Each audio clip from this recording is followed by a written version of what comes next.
Joe, welcome. Got a lot to talk about tonight. Yeah, great to be here. You had a busy afternoon. Yes, you indeed. were on the evening edition of the Alex Jones show, the InfoWars Nightly News, and we did not get a chance to see that, but you did that interview today. And somebody, if somebody can let me know how I did on that, that'd be great. Yeah, I didn't get a chance to watch it. It was taped a little bit early, so we'll see what happens. But talking about the dead bankers, and of course there was yet another one. And in case you haven't kept up with the news, Zhai Li, another J.P. Morgan banker, leaping to his death. This time it was reportedly witnessed. This took place at the he's a J.P. Morgan Forex trader, and once consistent with the previous deaths, at least the jumping deaths, he leapt to his death from the top of the firm's Chatterhouse headquarters in Hong Kong. So you've got, this is number 8, who took a header off of the top of the J.P. Morgan building. Pretty interesting. What are we seeing here, folks? And I think we covered a lot of this last night with Vian and Steve Quayle. Yeah, I have a audio clip here from RT. It's creepy coincidence. 5 elite bankers die in apparent suicides. This is from today, I think earlier today. I don't know if they got this latest one, though, but this is 2 minutes. There's been a string of bizarre deaths in the globe's financial circles. In the past few weeks, 5 high-profile bankers have died, all from apparent suicides. Tessa Arcilia investigates. Their untimely deaths grabbed headlines, 3 of which happened within a week. Be it the big investment banks they worked for, the senior positions they held, the public nature of their deaths, or all 3, once again it raised questions about an industry largely blamed for bringing the global economy to its knees in the 2008 financial crisis. Michael Taylor, a former Goldman Sachs bond salesman who calls himself a recovering banker, knew this world well. It's so extraordinarily competitive and so focused, profit above all, and so transactional at every moment. Like extreme pressure turns carbon into diamonds, extreme pressure can both accelerate human achievement and in some cases break people. The pressure in calling the shots.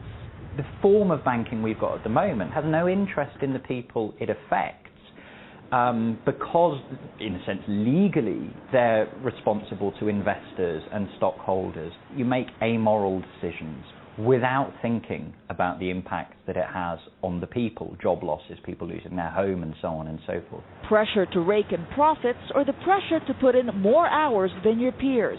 After the spate of recent deaths, big firms did try to ease tension by telling their junior staff to take more time off, or at least to try not to work on weekends.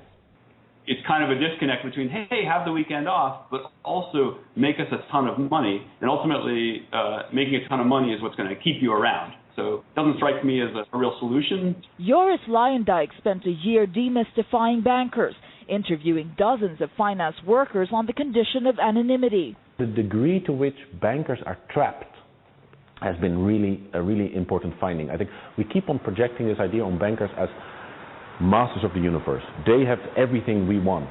But if you look at their actual lives, they can be fired in 5 minutes. This is a deeply dysfunctional and utterly abusive system.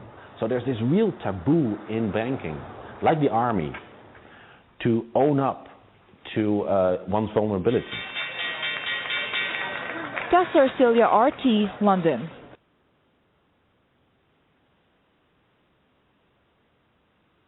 Folks, you buying that from RT? Are you buying that? Are you buying that official line? When did this spate of banker suicides begin? Actually, it began in 2008, not just now. But let's look further back. I suggest the further back you look, the further ahead you can see. And that's my thinking here. If you look at what's going on, particular, go back to, let me just grab my my notes here. Okay, here we go. Go back to July 3rd, 1974.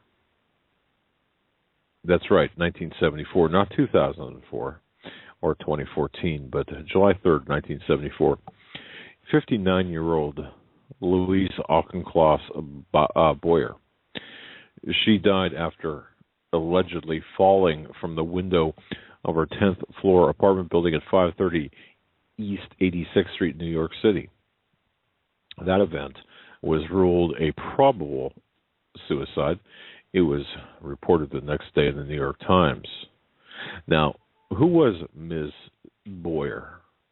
Well, she was the granddaughter of none other than Colonel Mandell House, the man who guided the Federal Reserve Act through Congress for J.P. Morgan, for Rockefeller, for Warburg and Company.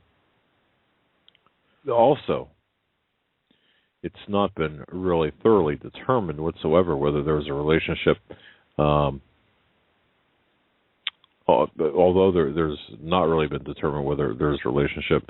Jackie Kennedy's father was none other than Hugh Auchincloss. Could it be that they were related? It's known that Jackie Kennedy's grandfather helped John D. Rockefeller found Standard Oil. We talked about oil as a commodity last night. Now, Boyer's death kind of touched off this blanket of controversy and it just rocked one aspect of America that was thought to be as good as gold, so to speak. The security of our national gold reserves held at Fort Knox. Maybe, but not coincidentally, only 3 days later, that same Mrs. Boyer that fell to her death or jumped to her death from the 10th floor of the apartment high-rise had been featured as an unnamed source in this really incredible story in one of the nation's tabloids. Remember the Tattler? It was also in the Globe, I believe. Readers were shocked by the sensational headline that stated, international monetary experts sounds alarm. There's no gold in Fort Knox. This is 1974, ladies and gentlemen. Now think of that in the context of Nixon's 1971 raising or taking us off the gold standard. Remember, it was August 1971 on a Sunday night when he did that after being pressured by France to return their gold or exchange dollars for gold. Well, Mrs. Boyer was the executive assistant to the former Governor Nelson Aldrich Rockefeller. Well, does that name sound familiar, Aldrich? The given name? What's that all about? Nelson's grandfather, Senator Aldrich, was one of the founders of the Federal Reserve. He had served in one capacity or another since 1944, just as her husband had served Lawrence S. Rockefeller for many years before his death, a couple of years before. Can you get any more incestuous than this? So I contend, it's my contention, folks, that the premier, the flagship suicide of this type was not necessarily of a banker, but related to bankers, and that's none other than, of course, Louise Auchincloss Boyer. What a name. What's in the name? Again, she was just to repeat this, because I think this is important. It was on July 3rd, 1974. She reportedly jumped or fell to her death from the window of her 10th floor apartment at 530 East 86th Street in New York City. It was ruled a probable suicide, reported the next day in the New York Times. But Mrs. Boyer was the granddaughter of Colonel Edward Mandell House, the guy who really, well, he was Wilson's brain, and of course, the author of Philip DeRue Administrator, a novel that's freely available on the internet. It's a difficult read. It's in a PDF format, but it's an important read. It lays out the socialist network for the United States, the socialist goals for the United States, making Philip DeRue this socialist dictator. And of course, the House is really known for pushing the Federal Reserve Act through Congress for, or on behalf of, Morgan, that's J.P. Morgan, Rockefeller, and the Warburgs, and so on. And remember the name as well, Louise Auchincloss Boyer. Jackie Kennedy's father was Hugh Auchincloss. Is there a relationship? Not yet determined, with any degree of authenticity, although there's rumors. And Jackie's grandfather helped Rockefeller, that's John D., found Standard Oil. And her death, as I said, fired off just a storm of controversy and rocked that good as gold phrase, where our nation's gold reserve at Fort Knox, she said they're gone. And 3 days earlier, 3 days before, and this is key, this is critical, because 3 days before her header out of the 10th floor window of that high rise in New York City, she had been featured as this unnamed source in this story in the Tatler, National Tatler, about there's no gold left in Fort Knox. And oh yes, where did it go? U.S. gold supplies overseas to the super rich David Rockefeller. The story essentially charged that Rockefeller family was manipulating the Federal Reserve to sell off Fort Knox gold at low prices to various anonymous European speculators who were really fronting for him. And Boyer was the executive assistant to the former Governor Nelson Aldrich Rockefeller. And as I referenced, Aldrich is a reference to Senator Aldrich, one of the founders of the Fed.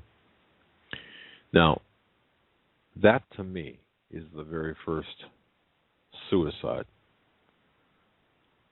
if you want to call it that. I don't believe it was. I believe that Ms. Boyer had help in one way, shape, or form based on her revelations about the lack of gold in Fort Knox. Fast forward to today, why are these bankers being suicided? Could some be suicides? Sure. Could this last one be a suicide? Possibly, based on witness accounts. There were witnesses to this latest one who said that Mr. Lee, who was in his 30s, somehow got to the roof of this 30-story office tower and jumped. Police were on the scene, unable to talk him out of jumping. This is what the media is reporting, but we know with the other reports that the media reports initially were all wrong on a couple of them. But what are these about? Well, these are about essentially the same thing. Gold, precious metals, manipulation, fraud at various levels. This is ridiculous. But the other thing is, folks, there will be more. There will be more. You can take that to the bank if you so choose. There will be more. And this is all about the fraud. This is all about, you see, folks, and I said this, I believe I said this on air today. We did an off-air interview and discussion and an on-air interview. The globalists have their timetable when they want to take down the dollar, when they want to kill the dollar, when they want to usher in this new global currency. You got to understand that. We're playing on their timetable, not ours. Having said that, ladies and gentlemen,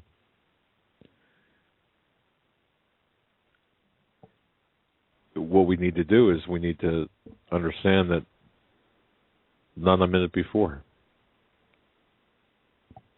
Yeah, they are tearing down, destabilizing our economic, our political, our spiritual foundations. They've been doing so for ever since it's been incepted these institutions like the Federal Reserve, and where you get these private elitist satanic groups, and it's being manipulated to the point where people that don't pay attention can so easily be deceived or miss the coming storm, not see the signs, the handwriting on the wall that we see today. Absolutely. Now, one of the things that I'm absolutely convinced, and I'm working on a follow-up report to the bankers. Folks, earlier we had Germany ask for its gold back. You've heard that. When Germany asked for their gold back, their repatriation of their gold from the United States, France had some of their gold, and they got that back right away, but the U.S. government put them off for 7 years. Apparently, they offered them, we think, some sort of premium so they could take their gold back slowly. More gold, perhaps, treasuries. Don't know what it was, but it had to be some big inducement, some big deal. It's pretty clear that Germany won't be the last country to bring its gold home. But anyway, the Netherlands is next, and then probably Switzerland. But it's really become a game of musical chairs. No one wants to be caught when the music stops, and make no mistake, it will stop. The music will stop. Everybody in the industry knows that the U.S. does not have the gold and can't deliver it. They have hypothecated or leased it all out. Where's the gold held here in the United States? Well, if you look at things, and this is what I'm working on right now, or where isn't the gold, and why it's important. It's important for a lot of reasons. But there are really two big vaults here in the United States. Well, two big stashes of gold in the U.S. Three, depending on who you ask. First of all, there's obviously Fort Knox. Fort Knox supposedly holds the gold that belongs to us. And then, of course, the second big stash is the New York Fed, which holds gold that has been deposited by other countries for safekeeping. Now, that's where, folks, the New York Fed is where Germany's gold would be. Now, think about this, folks. You've got to think about this. You've got to understand this. Remember the flooding, Hurricane Sandy? Remember that? Remember, of course, the World Trade Center attacks and what have you. Well, this all took place in Lower Manhattan. Well, here's what I would call a related, well, even an unusual, if you will, situation. If you look at where the New York Federal Reserve is located in Lower Manhattan, and then if you look at where J.P. Morgan is located in Manhattan, they're not too far from one another. J.P. Morgan's vault is located underneath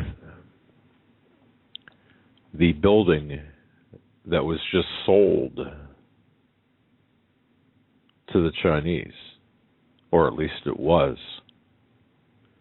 So you see 10 floors, well, actually 9 floors underneath that J.P. Morgan skyscraper is 9 floors underground in New York City in Lower Manhattan is a room about the size of a football field. That's right. And we have, I don't know if you saw this, but we have experts warning of, hyperinflation. I know people have been warning about this for a long time, but this is something that he says, I'm not trying to be a doom and gloom guy. This is just factual. And he starts by saying, if the petrodollar ends, the American way of life will be something that will be destroyed. Inflation will be over 100% because Americans are getting their lifestyles subsidized by the rest of the world. This is a complicated issue, and to be summed up very quickly, the world has already started trading commodities and oil not in petrodollars, and if the petrodollar finally dies, the American way of life is gone. Correct. But before we get into that, I think it's important to get into. Let me just finish saying this. The location of JP Morgan's gold vault. Now, in fact, you can go to London, and of course they've got a gold vault located underneath their offices at 60 Victoria Embankment. But what about here? Well, as I said, 9 stories underneath the JP Morgan skyscraper is a gold vault. But if you look on a map with respect to JP Morgan's location, if you look on a map, the world's largest private and commercial gold vault, that belonging once upon a time to Chase Manhattan, now to J.P. Morgan Chase, and now to the Chinese, is located right across the street and at the same level underground, resting right on top of the Manhattan bedrock as the vault belonging to the New York Federal Reserve. There is, and I've got this on good authority, there's a tunnel between the Federal Reserve, the Bank of New York, and 1 Chase Manhattan Plaza. What's going on here? The Chase Plaza, now property of JPM, now property of the Chinese, and the New York Fed are linked via tunnel. What's going on? So remember, audit the Fed, audit the federal gold, reserve gold, that is. Auditing the Fed and Federal Reserve gold, 2 separate things. You've got direct access between the Federal Reserve's gold and at one time the J.P. Morgan Chase gold. Yeah. Coincidence? We think not. So think about this. The Chinese purchased J.P. Morgan Chase, that building, that skyscraper, for $720 million when it was, as we heard last night with V, it was worth what? Easily 4 times that. And that purchase, by the way, included that vault underneath J.P. Morgan. I ask again, what's going on? Now think about that. The Chinese buying the real estate with the gold vault underneath that's linked to the Federal Reserve. Could there be some shenanigans taking place here? I think it's more than that. Possibly. I think it's more than that. Well, China becomes the biggest buyer of gold. Looking for this article here, but this was from India. They overtook India as being the #1 supplier of gold, or buyer of gold, buying up more than any other country, and I think having a stockpile more than any other country. And this at a time when they're dumping treasury bills. The dumping of their treasury bills were at an all-time high on December of 2013. So they are, as this hyperinflation article points out, doing exactly what the warning states. They're moving away from the dollar. As we knew, China, Russia, the BRICS nations, a few other nations have done the same thing, and this is going to continue to happen because you have to. Well, we're using all this money to foment the Arab Spring and destabilize the whole Middle East. At the same time, we're being destabilized through usury and the printing and creation of money, and this is just going to. Today's as good as it's going to get, is all I could say, because it only gets worse from here. Well, that's very true, and we know that our currency, and you mentioned this earlier, our currency is backed really by nothing. Well, it is backed by something. It's really the petrodollar. But what is the petrodollar? Is it a dollar based on the promise of purchasing oil with U.S. dollars? That's only part of it. The other part of it is, with respect to the petrodollar, is the military's ability, or the U.S., our ability to ensure or assure the safe passage, the safe supply of oil to the entire Western world, and we do that through with our military. So if that, it's really that provides the basis for the petrodollar. Of course, trading in U.S. dollars for oil is a big deal, but we're seeing that go away, as V had talked about last night. But the other side of the equation, something we didn't talk about necessarily, is once the United States can no longer militarily guarantee the safe delivery of oil to all Western nations, the U.S. petrodollar, the U.S. dollar is dead. So we see all these political movements. We see Putin, who's going to be coming out of the Olympics, gloves off, angry and swinging, knowing full well what the United States did to the Soviet Union back in the 90s, in the 80s, and 90s. And folks, I've talked to one particular person, and I know you know this person if you listen to this program.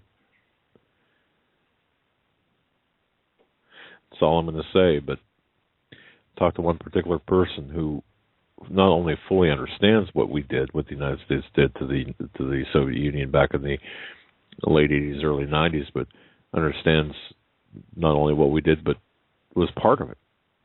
But you see, Putin is still not exactly happy, of course, about that, because regardless of what he might say, well, he's coming out swinging after the Olympics because Saudi Arabia has had him virtually hogtied, where he could not really do anything under threat of having his Olympics bombed, terrorized, and otherwise disrupted via the Soviets, or via the Saudis.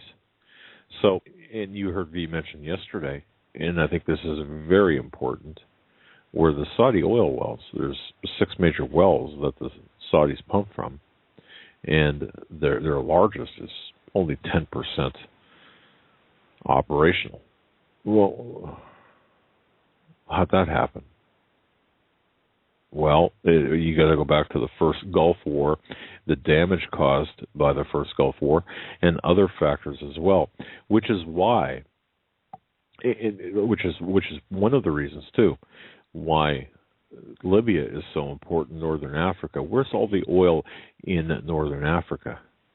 It's in the eastern part of Libya.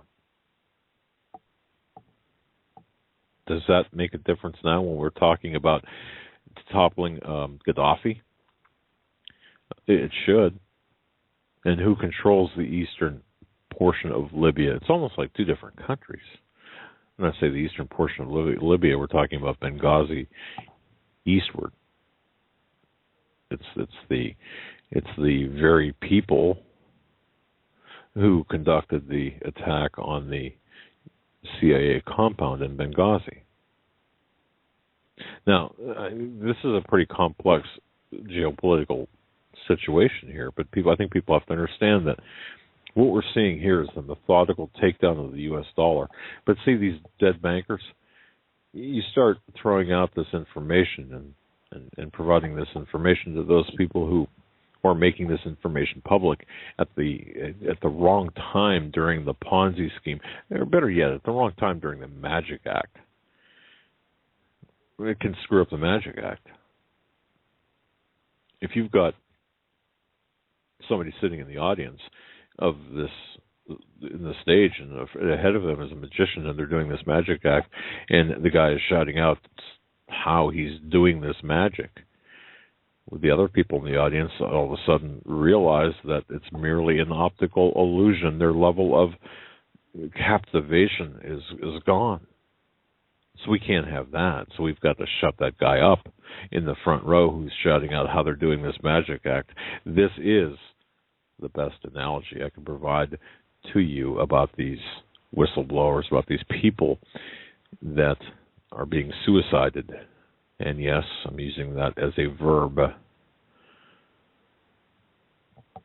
So what we're seeing here is the run-up toward the takedown of the U.S. dollar, not just the takedown of the U.S. dollar as the petrodollar, but the takedown of the U.S. dollar in the form of taking down and taking out of the United States, the U.S. taking out the United States as being a source of economics, or killing the dollar. Period. Killing the dollar. And people say, well, and I've heard I've read some of the most inane comments on the various forums by people who think that they really understand this and say, oh, this is great. Yeah, we need to tear down this fiat system.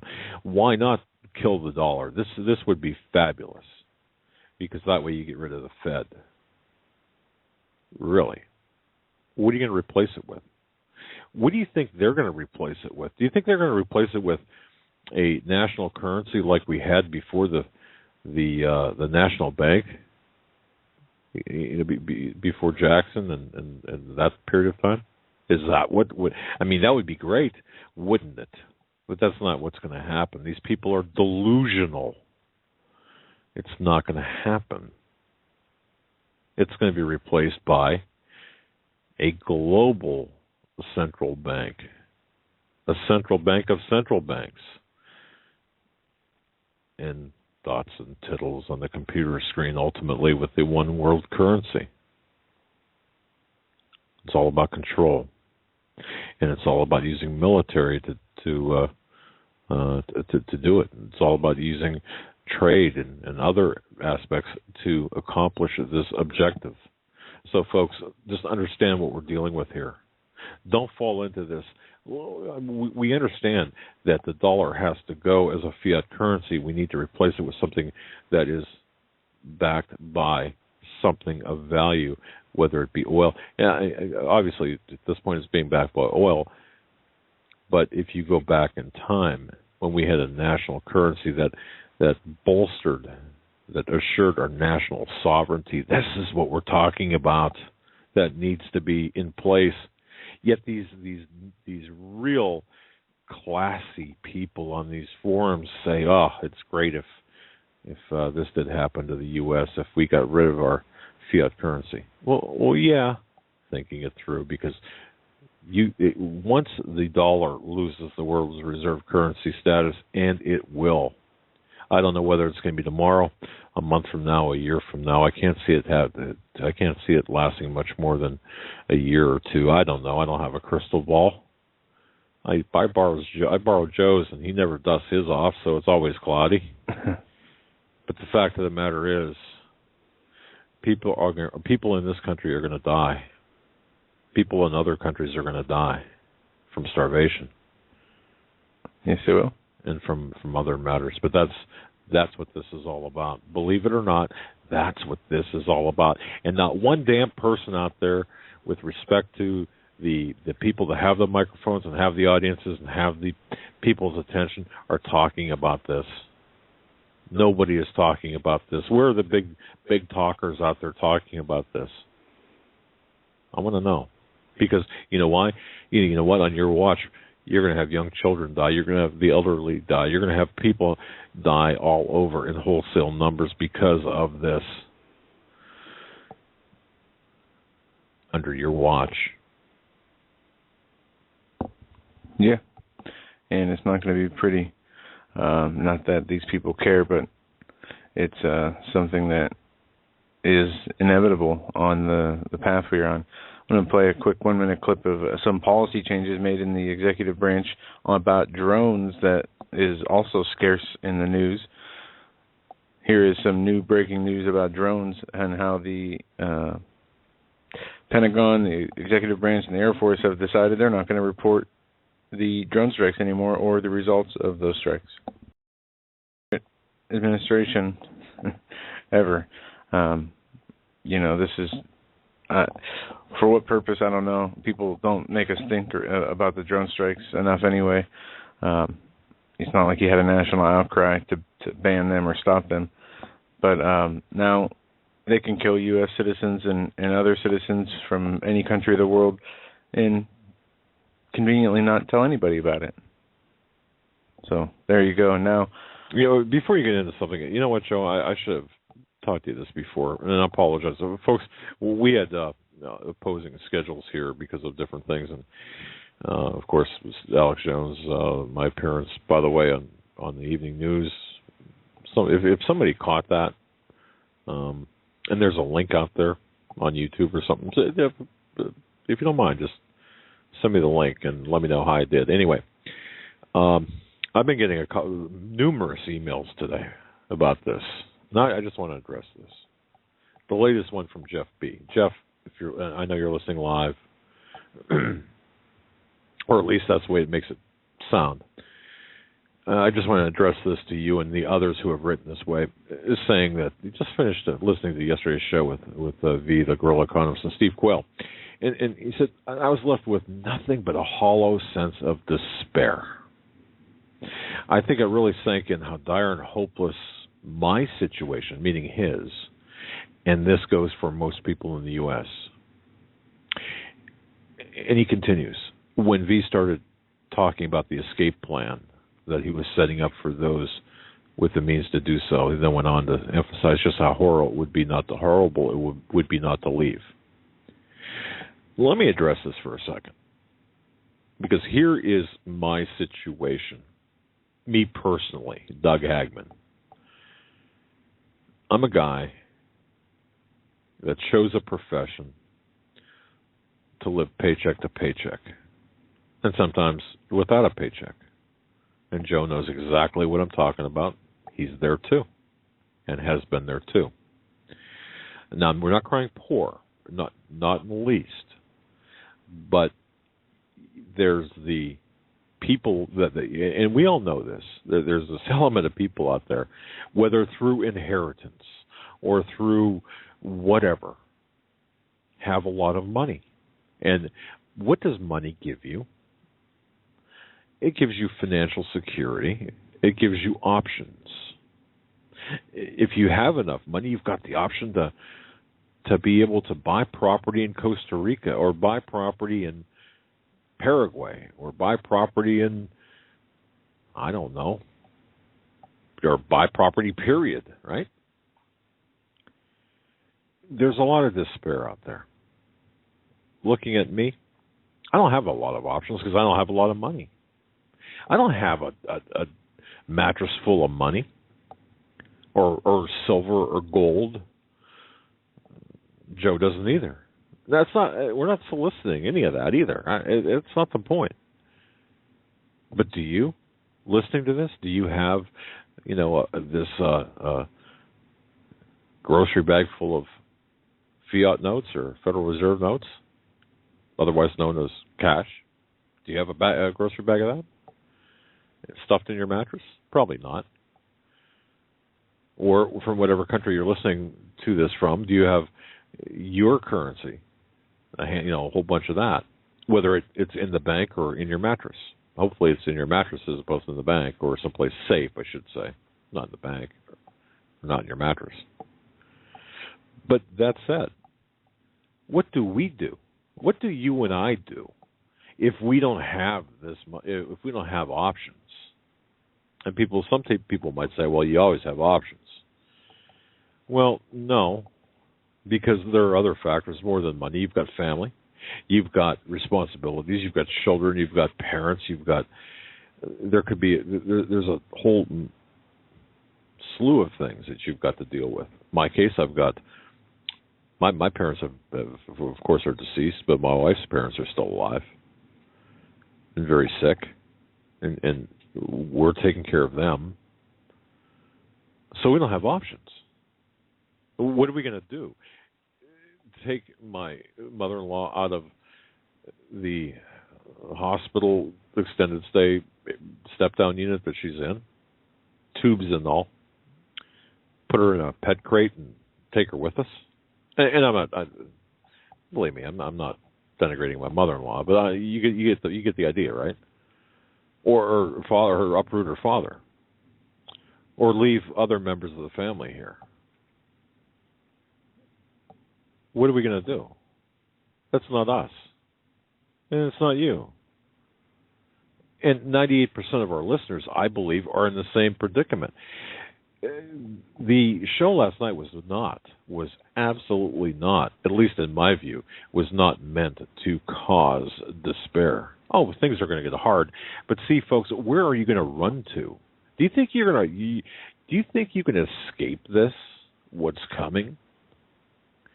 By going to Costa Rica, Joe? Do you think so? Do you think you're going to escape what's coming? Venezuela? We have in Ukraine. You have over 20 people that have been killed today.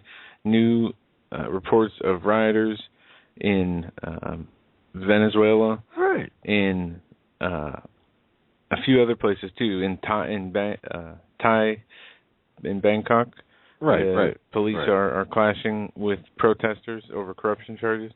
Folks, you're not going to escape any of this. And then all the other countries that had, Turkey has unrest that is conveniently not in the news. It's still continuing there.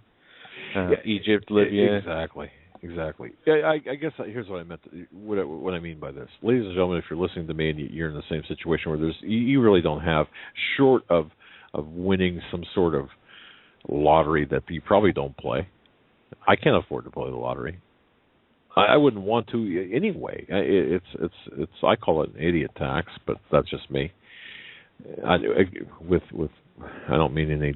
I don't mean any.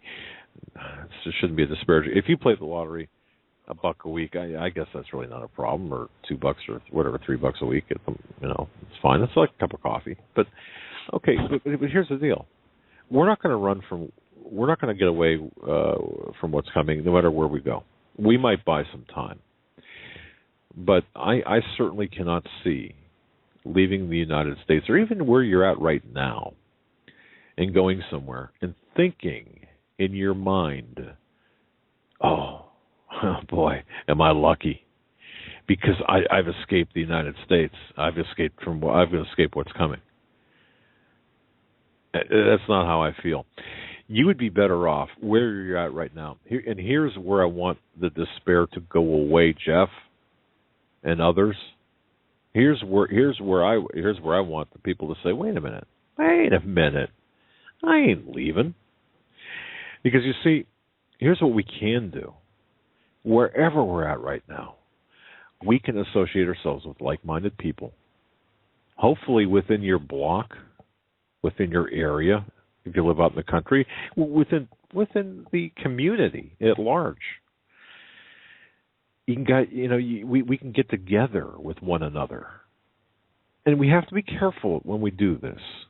We have to be discerning, and when I say discerning, I mean discerning, because if you are one of the lucky ones with a more, with a bag more of money than your neighbor, or with that generator and your neighbor doesn't have one or two,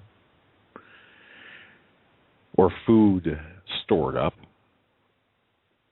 Well, think about this. Would you want to be the only person on your block with a running generator in a pantry or a basement or a storage shed or whatever you might have full of food, but be the only one on the block that does, and having never talked to a neighbor for the 15 years or however many years you've lived in the neighborhood? Do you think that's where you? No, of course not. So here's what I would recommend everyone to do. Begin. You can, and this doesn't cost a cent. Just start understanding where you're at. If you've lived in your neighborhood for a while, let's talk about suburban areas. Urban areas are a little different. We'll get to that in a second. If you live in the suburbs of a city, I don't care if it's a suburb of Dallas, of Chicago, or Pittsburgh, or Cleveland, or you name the city. If you live in the suburbs, a little outside of the city, and you live in a neighborhood, subdivision, or a small, an area where the homes are pretty close together, start talking to your neighbors a little bit. getting an idea, get to know them. Gravitate to those who seem to have the same or similar mindset. Now, be very careful when you do this. Don't make it sound like you're recruiting them for some sort of cult, okay, or some sort of pyramid business opportunity. No, just in conversation. Begin to interact with them. And I know it's a little difficult right now given the winter in the Northeast. Yesterday we were you couldn't see across our street last night. But begin doing this. Find a few neighbors that you can relate to. Invite them over for coffee or whatever. Even if, you can even say, hey, it's been a while since, or I've lived here 15 years, or isn't it funny, we've lived here 15, and I did this. I'll tell you right now, I did this a couple of weeks ago. Well, actually, it's closer to Christmas.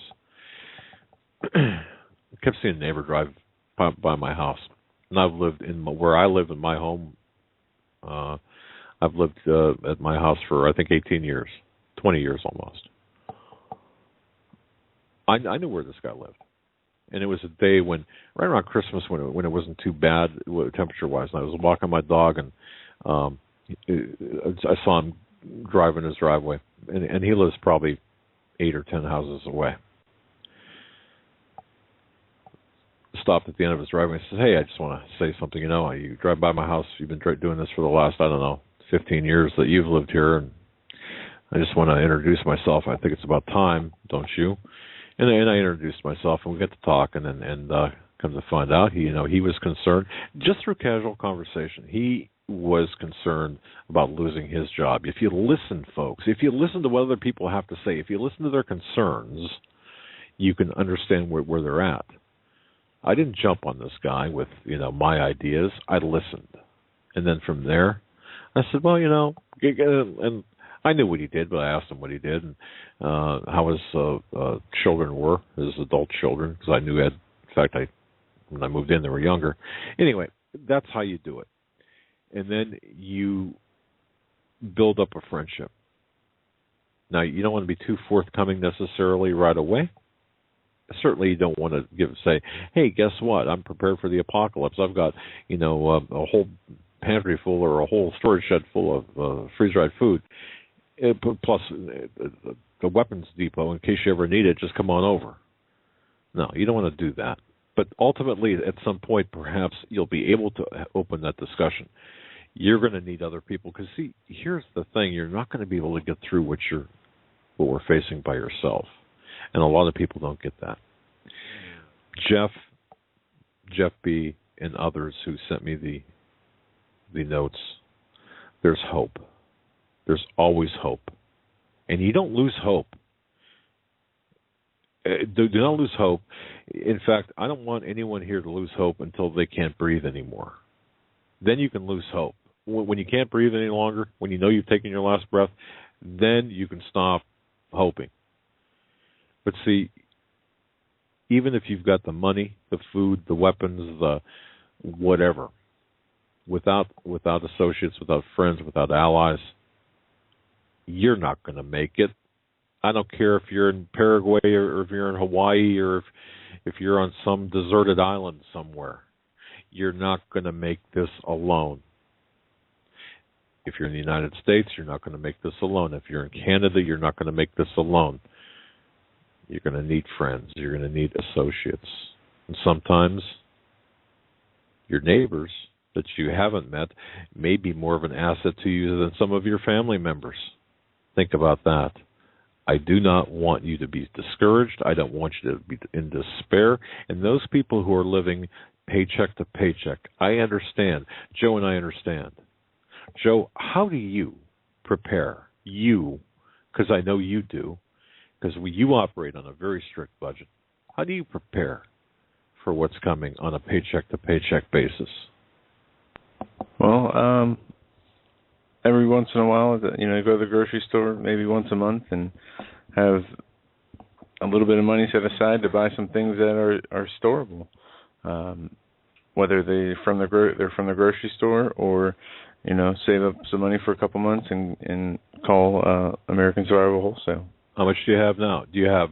Would you say? Wait, without giving it away, would you say that? Would you say that? Let's see. This is February 18th. Right, you got nothing. I know what you got. Now, February 18th, 2014. When we first started getting serious about this, we'll say sometime October. When you started getting serious about this, October, September, November, even. So just in a few months, have you made a difference? Absolutely, big time. There's been a big difference. It's moved from more long-term storable food than it was before. Regular shelved items, canned goods. Right. Every Sunday morning, folks, I wake up, I cut out a coupon. We have the newspaper, and you can do this too. There are 10 cans, $1 a can. This one store in our area, for $10, they'll have 10 jars of spaghetti sauce, 10 jars of mayonnaise, 10 jars. Whatever it is, it's in multiples of 10. It's $1 a piece. It doesn't matter. Get the 10. Except use your head, but you know what I'm talking about. You can't beat that. So and it's really become a running joke in my house, where I will come home after what I do Sunday morning. I've got a set schedule on Sunday mornings where I visit my father-in-law who's ailing from Alzheimer's, and we sit and we have coffee and we just talk about the weather. Some days we'll talk for an hour about the weather, whatever it takes. But afterwards, I'll go to this grocery store with my coupon in my hand. No Shoppers Club card, no card at all, and the $10, and I'll buy the $10 worth of food. Now, that sounds like a really stupid, simple thing to do. But multiply that by 10 weeks, and all of a sudden you've got 100 cans on your shelf, or 100 things on your shelf. Now, you can do any multiple of that, but see, it works. You don't have to be a millionaire to do it. The other thing, too, and I'll just, in place of the live read for American Survival Wholesale, I'm going to tell you something. For $90 or $90, you can buy 7 days worth of food. Do that. Do that. Work with our sponsors. They know. I've talked to them, and they were talking about this Feast or Famine package, which is on the top of our website now, in the top center. And they're saying, this is a great deal for under 50 cents a serving. Folks, if you've got $535, can I recommend this? If you've got an extra $535, or if you've got $535, out of all the packages I've seen them put together, that's one where you could take. That's a fantastic deal. Now, some will say, "Well, you're really hawking this food." I don't get a kickback for this. I'm just pointing out to where I see sales or where I see the opportunity. That's just one opportunity.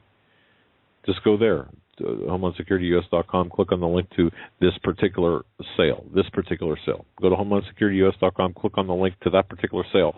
That's a great buy. But all that aside, don't lose despair. That's exactly what the enemy wants you to do. That's the defeatist attitude. Because you see, the other part of this equation, we're all children of God. We're all God's warriors. And see, we were all born for a time like this, as I like to say. We weren't born to be pushed aside and be irrelevant. No, we were born to serve at the will of God. And if we do that, if we listen to our directions, we're going to be just fine. Well, just fine as God wants us to be, as long as we're obedient to His will. But see, we're not going to get through this alone, regardless. So, I'd like you to do is, as the weather begins to get better wherever you're at, or if it's good wherever you're at right now, just go out and start talking with your neighbors. Well, better yet, start listening to your neighbors. Introduce yourself. You don't have to mention word one about survival. You don't have to mention anything about the current state of affairs. That will come up, I guarantee it. Then you will find out whether that person is someone you want to align yourself with, be wary of. And I'm sure that'll come forth within the first few minutes, because you all have that gift of discernment. But you're not going to get through this alone. I don't want you to be in despair. Last night's message was not about despair. It was not about escaping what's coming, because no one's going to do that. It was not about jumping this sinking ship, because no one's going to do that. You're going to go from the Titanic into the icy waters. How long are you going to last? Okay? I'm talking about giving you a lifeboat here. You're not doomed. This is not a fait accompli. This is not resistance is futile. Resistance is futile is exactly what the enemy wants you to think. Folks, do not be in despair. If I will do whatever I can. If you want to send me an email, I get so many emails. My wife looked at my computer, the email page. She sent me an email for the registration for the Prophecy Summit.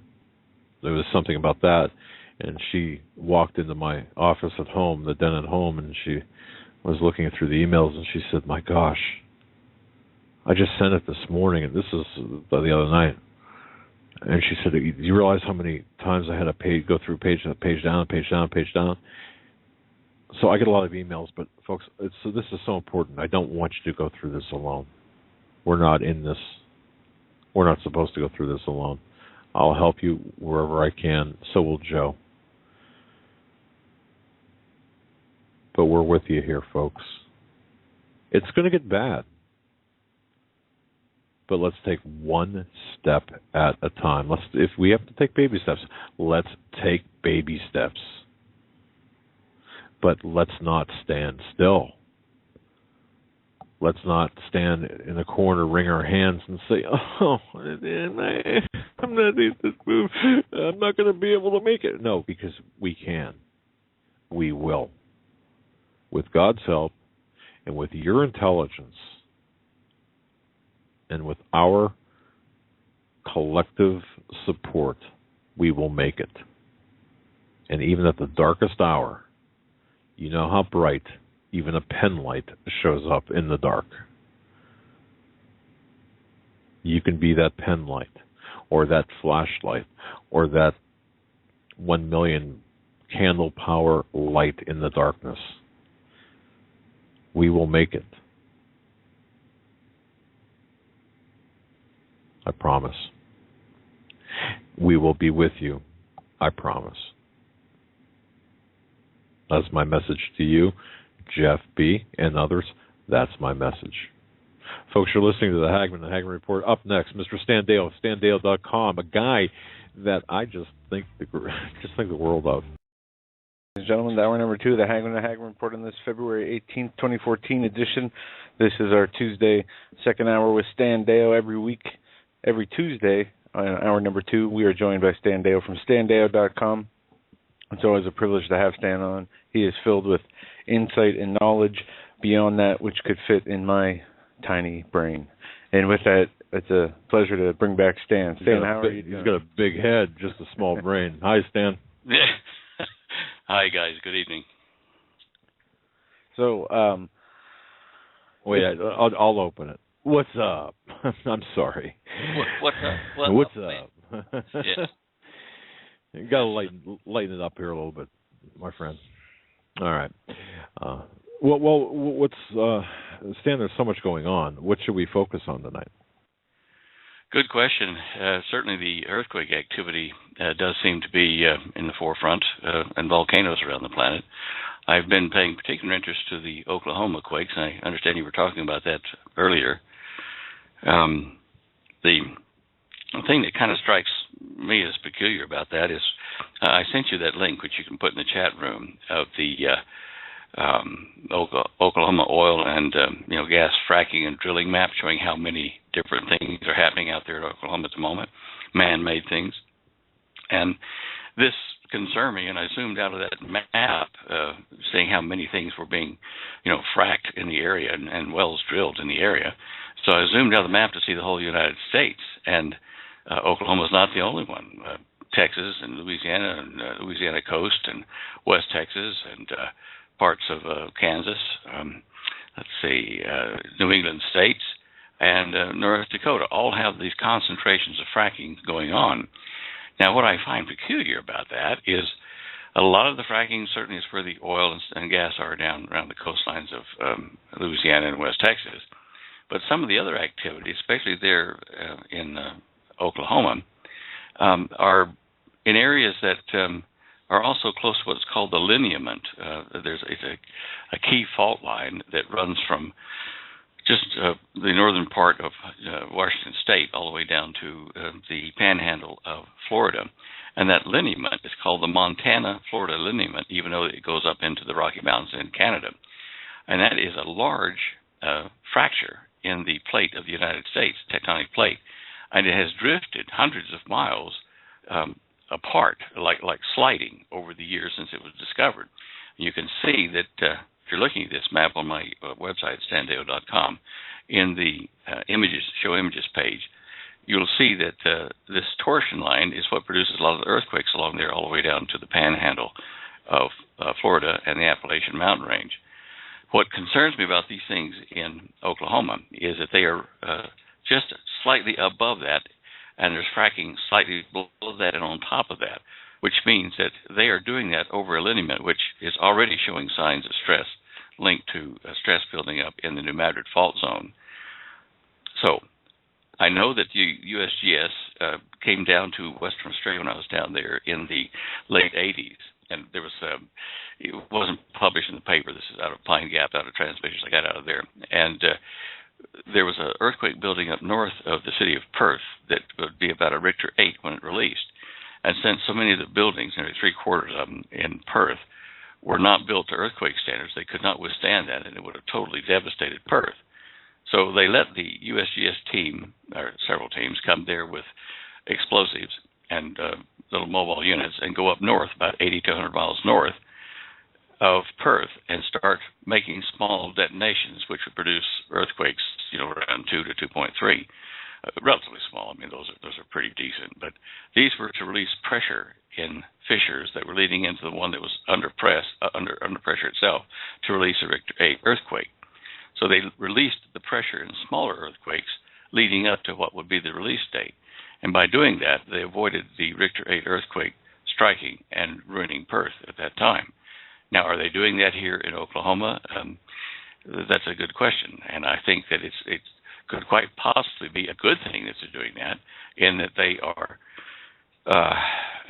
relieving pressure that is building up, connecting to the New Madrid fault line through Arkansas and up into Oklahoma City. The area around Guthrie is where we're seeing these significant quakes occur, and let's face it, last year Oklahoma had between 2,600 and 3,000 smaller tremors, around 200 that were over Richter 2.5 or Richter 3, somewhere in that region. And since last Friday, we've had several hundred significant quakes there in Oklahoma around Guthrie. Now, this does tell us that we've got a problem in that area. Something is definitely above the average that we would see for Oklahoma. And I in my own mind, I can justify it saying this is fracking doing a lot of this, but it's fracking around zones that are known to be under seismic stress. If you look at the USGS map of the area, south of Oklahoma City, southwest, there is a small fault zone there in the USGS map and a stress coding of weak, like WEEK, stress showing the earthquakes that are occurring in that area and the earthquake-prone zone around Oklahoma City. And it's not as bad as New Madrid, but it is definitely in the yellow zone if you look at the map. And that's what's, this U.S. hazard map that USGS puts out does already list this area as a hazard region. So why are they fracking there? Maybe to help us rather than to create problems. That's just my thought on it, guys. I try to play the devil's advocate when I approach these kind of issues in the news. And so it could be justifiable fracking to save us in Oklahoma City anyway. As you said, looking at that map, and I'll post the link directly into the chat room now, but there is a lot of that fracking going on. But as you said, also it is being done along known areas of instability, and one has to wonder how much that adds to these tremors that are being felt, and how long it would be before a fracking incident, or maybe it might not even seem like a fracking-related incident, but still could be, creates a earthquake of a sizable Richter scale reading that is causes damage and possibly has deaths. It's been a while since we've had one, in a devastating one in the continental United States, as far as what we've had in 1896 or 1866 South Carolina. New Madrid series. 1811 in New Madrid. You had one out in Alaska, I think, in 1960s that was pretty big, or Seattle, one of those areas. But the one that hit the San Francisco during the World Series, but that wasn't too bad. But we are still waiting.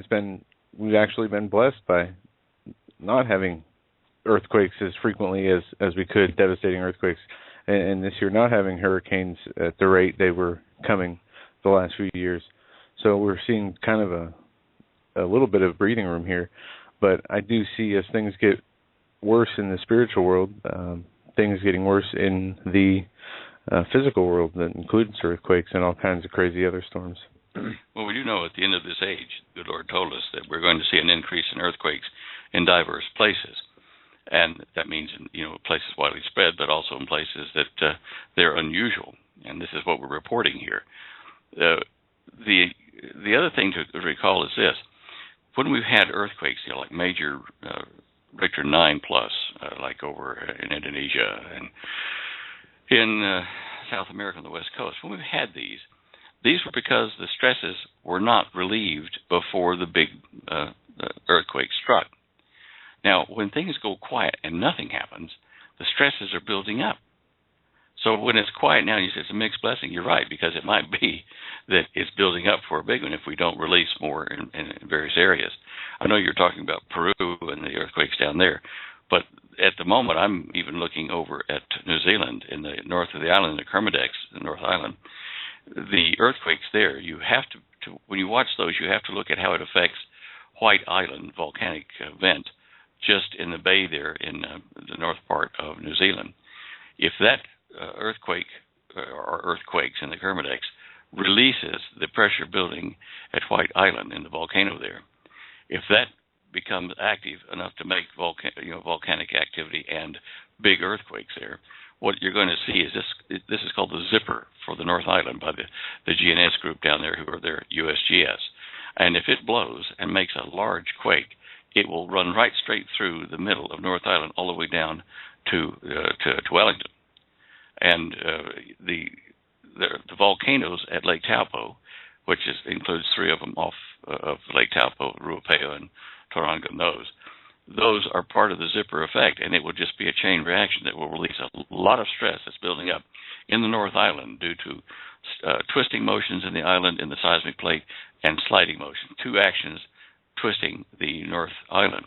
So I'm really paying attention to the increase in Richter 5 earthquakes just offshore of North Island there, just north of the zipper, the White Island. So I would encourage people that are interested in this kind of thing to watch that area. Certainly since I've had dream visions about it, before I even left Australia, about what's going to happen to North Island with a massive eruption of the Taupo caldera. The earthquakes down in Peru, they're kind of in my book, there's earthquakes down there at the moment, but those are kind of good because they're relieving the stress. I might be saying the wrong thing there. Maybe it's more important to those guys, but they live in an earthquake zone there in Peru, and about the only thing they've really got to worry about is on the coast. If they have a major trembler there that produces a tsunami, then that could hurt a number of businesses, maybe not even killing people, but just hurting the economy. And this is something we have to be aware of now with the weather changes. Well, Stan, I just want to interrupt here. What you just referenced there, in particular, initially, is the ramifications of the recent South Carolina earthquake, perhaps? I mean, the reason I'm asking this now is a question from a listener who says, what are the ramifications of this South Carolina earthquake, the recent South Carolina earthquake? I think you just covered that, right? I mean, at least at the first part of your discussion there, or the first part of your statement. Well, to a degree. I mean, if you look at the USGS map of seismic hazard zones, you'll see that they're forgetting West Coast. I mean, California is a foregone conclusion, but you'll see that most of the United States east of Denver is in the blue. It's not really a high seismic threat, but yet, if you look at 3 spots, well, maybe 4, but 3 for sure that have got any red in them at all, you're looking at Oklahoma, you're looking at New Madrid, in the area around Memphis, Tennessee, and then you're looking at Savannah, which is, of course, in South Carolina. And those quakes are on the edge of known seismic threat zones. Now, they say these things there's a 10% chance they'll release a major earthquake in, 50 years and that kind of stuff. But it can be any time from tomorrow to 50 years away when they give these percentages. So, I'm interested in this. It looks like not only is there a New Madrid stress building up along the Mississippi River Valley, and that's going, from top to bottom, from the Great Lakes area down to Louisiana. We're also seeing buildups at right angles to that, in Oklahoma and in South Carolina. So I wonder if we're going to be seeing a fracturing of more than one direction. I know that the frozen magma dikes, they're like rectangular dikes in the New Madrid area, are quite unusual formations as far as seismic stress. They can go either way, up, down, left, or right. So it might be there are more of these things underneath the structure of the country, leading over in through Arkansas into Oklahoma and leading over through the Appalachians to South Carolina. Are these 3.5s and 3s over there in South Carolina? Are they part of fracking? Does anybody know that? I mean, or is it just a natural event? That listener, I guess, would have to tell us that. Yeah. Gotcha. Okay. And it's kind of a very difficult thing to address. I'm getting this, I guess, right? I mean, it's difficult to kind of, I don't want to say, predict, I suppose, but you're really not predicting it. You're using information, historical data and information and known factors to create a model of potential future events. So, well, if you look at the satellite photos of South Carolina, you can see where there are ridges formed by the original plate fractures that occurred between Northern Europe and the United States when all the land masses were together. You can see how it was shoved up and formed a wrinkle, which is the Appalachians. But there's also a chunk going down from Asheville down to South Carolina, down to Charleston. And the major thing that the fracking map shows at this time is that there are oil and natural gas sites, power plants, and the odd refinery somewhere. And I think that's over toward, Alabama. But I don't see anything in that area that shows fracking going on. Just normal well drilling for power plants, for cooling and that sort of thing. So I don't see why we're getting those earthquakes over there unless it's due to natural stresses building up. I hope that answers the question for that caller. Yeah, I think so, and it kind of puts it puts my concerns into perspective. Here we sit on the Great Lakes. Let's talk about the Great Lakes in earthquake activity, if you don't mind. Just out of sure. I'm kind of curious about this. Not too long ago, well, I don't know, maybe a dozen years ago, we had an earthquake up here in northeast Ohio. Yeah, I remember I felt it. It was 3 point something, I think. There was a recent, actually, it's last week, I think, beginning of last week, a 2.1 up in northern New York, right near Canada. Right, up towards, when you say not too far from us. There's a 2.9 in Coburg, Canada. Yeah. Okay, there you go. Yeah. All these little quakes around the Great Lakes. Now, the Great Lakes, as I understand, I mean, take me back to fifth grade science, I suppose. Great Lakes were formed how? Glacial activity? Yeah, I suppose okay. that'd be the major contributor, yeah. All right. Now, having said that, are we at the Great Lakes any more in danger? We'll say from it doesn't matter the westernmost part of the Great Lakes to the easternmost part of the Great Lakes and the southernmost. Are we in greater danger of any type of earthquake taking place in this area, causing some sort of redistribution of water in the Great Lakes? Well, that's a hard question to answer. I mean, it depends on a lot of data that we don't have. Certainly, if we get a part of a polar shift or an asteroid impact in one of the oceans, the shock waves will travel all around the planet. And at that point in time, you may see tsunami-type activity on the Great Lakes on the shores, moving in a few hundred feet of altitude. But that would be something really huge, like a major asteroid impact or meteor impact. That'd be the least of our problems, basically. Yeah. Look, I don't think I'd worry about that too much. I would worry more about the polar vortices that are lowering the temperatures in your area atypically. In other words, we're having unusual cooling in these areas. Yeah, who do I talk to about this? Seriously, Stan, who do I talk to about these temperatures that are this morning, -2, yesterday morning, -2, and by the time, I got to tell you, Stan, when we went on air here, 8 o'clock yesterday, it was reasonably calm. At 11 p.m., it was a complete whiteout when I drove home. I mean, complete whiteout. I couldn't see across the street. Really? In the span of 3 hours, we had winds that were calm, to gust up to 46 miles an hour.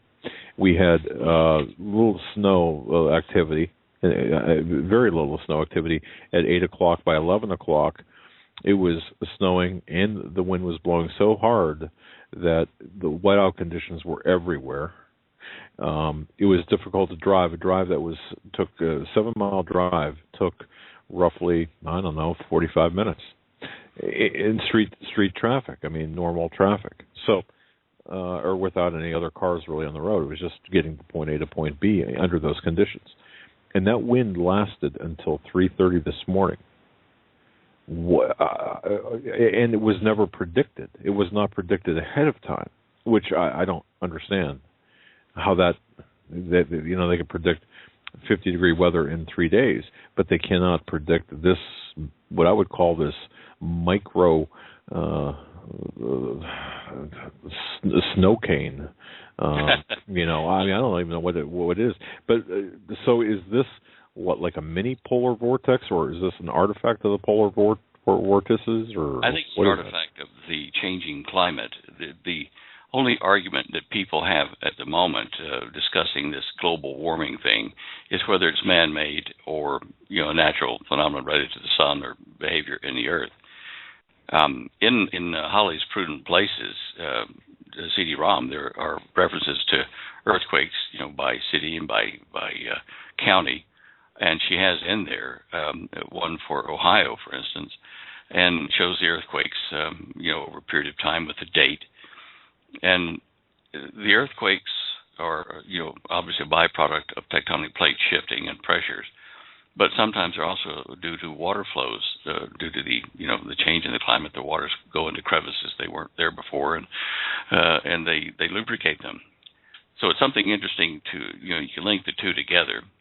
But the cold weather in your area becomes wet in other areas and becomes drought in others. I mean, look at Australia. I mean, they're experiencing the worst drought in their history. I mean, it's really dry. It's just, ranchers are selling off or killing off their herds and going bust, and a lot of these farmers or ranchers down there committing suicide. It's so bad. Here in Colorado, we normally get, 11 to 12 inches of rain normally, but this year or in 2013, we got a whole 2 inches. And you can't keep growing crops with that. And that is a climate shift. That's not just weather that month. It's a climate shift.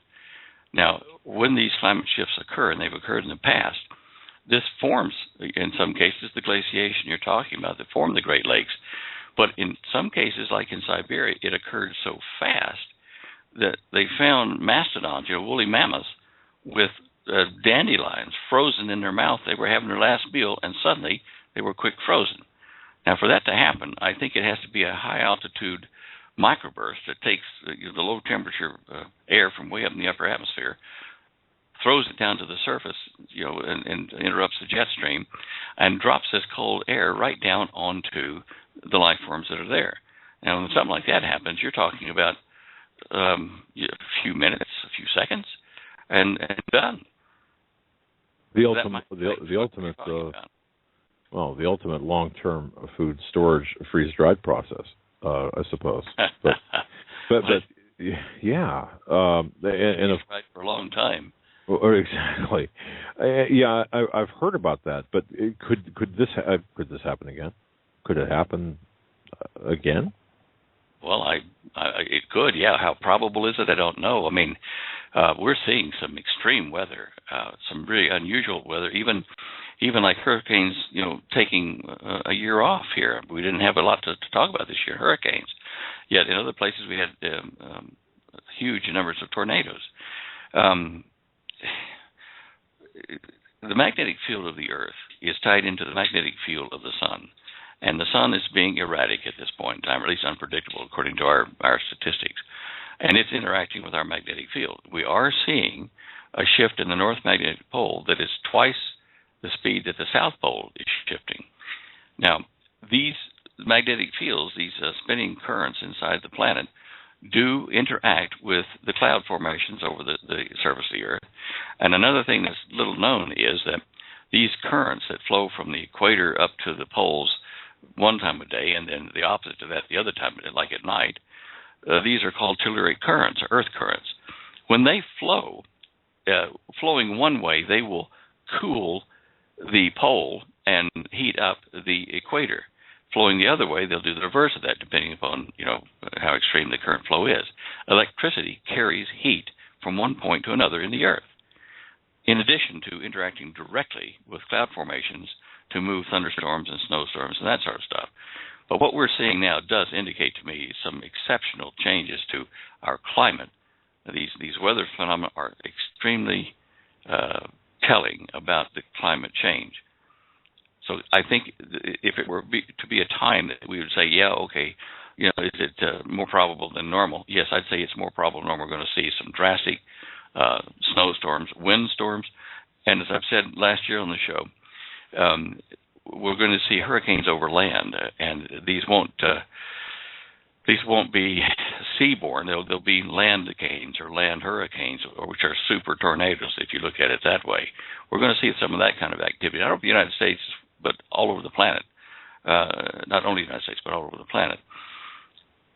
We're just going to have to correlate what we can get from people's reports, because this is the kind of information, these kind of phenomena that are weird, that we have to depend on the population that are listening to your show and other shows like this, and supply the information to the hosts so that we get an idea, a true picture of what is happening in other places in the world and not being censored by, corporate media. That's about the only way we're going to be able to know if we're getting close to something like that.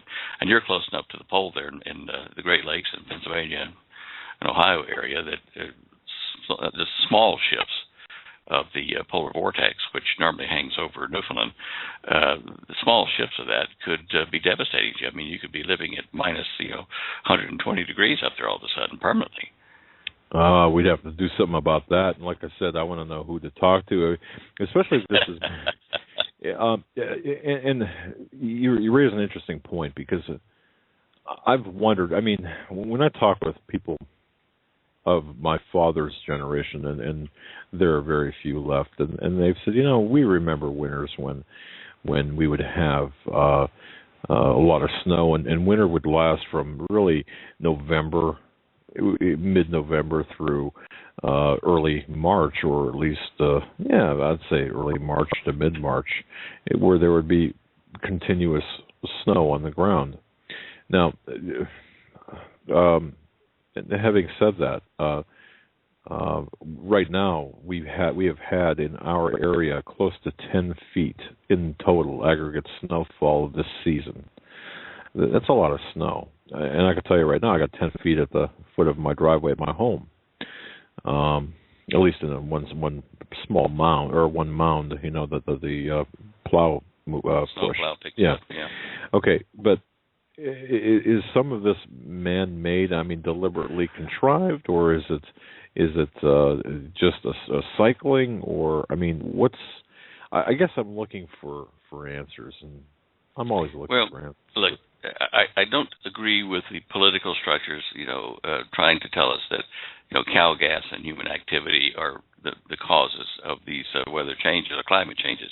They may be contributors, but I would list it at like 5% to 10% contribution at most. These things can be just natural occurrences in reaction to the sun, but you and I both know that there are a lot of experiments that have been done since the 70s in weather warfare, controlled weather warfare. And again, the problem is that large nations or corporations are the only ones that can play that game to hurt another country's food supply or energy resources consumption, that kind of stuff. So if China's doing it, if the United States is doing it through HAARP-like facilities or wherever they are, and if Russia's trying it, at this point, since we do not really have a coalition of those countries, whenever one country is doing modification of weather with particularly HAARP-type thing, which goes up into the ionosphere, it's going to run the risk of running into other tests or modifications being done by either and or, the United States and China, or Russia and China and the United States being odd man out. If you can't control all their manipulations of pumping energy into the ionosphere and then hence down into the weather machine, then the results are unpredictable. They could be working against each other in certain areas and in concert with each other in certain areas, and this would produce catastrophic things. So you say here in the States, well, we'll stop, we won't do that. But if you cannot counteract what is being done by other countries, then or hope to counteract it, then you're just going to be the victim of whatever they're doing. It's going to hit your weather, your rainfall, your temperatures, and your food production. And already our food production is way down, really impacted in California and in the cattle industry in the South and up through Kansas. Some of the corn crops and things like that really impacted. Now, that is hurting us. Is that an accident? Is that an act of God that's done on purpose, or is it the good Lord allowing it to happen where other countries are hitting us with their weather modification? I don't know. Certainly, I would say, in answer to your question earlier about who do you call about this, I'd bring the good Lord about this and say, look, remember there's some good folks here in the United States that aren't really corrupted yet, and could you at least spare parts of it for them? But we know that the United States as a whole is doing some really naughty things to Israel and the world, and because of that, they're drawing judgment upon themselves. But you can just see it coming. They're taking the good Lord out of all of our public schools and buildings, and you've seen all this. We've talked about it. All of that kind of stuff is just putting a target on us for the good Lord to let judgment fall on us. And it, the rain falls on the just and the unjust alike. I would just hope that, we could get our share of the rain, but not too much, and some crops to grow. With the instability of the temperatures here in Colorado where we are, last year we lost all of our entire orchard crop because it warmed up, it formed blossoms, it froze again, and killed the blossoms. And it's very hard to protect, crops like that. Now, this year, the winter seems to be warmer and erratic.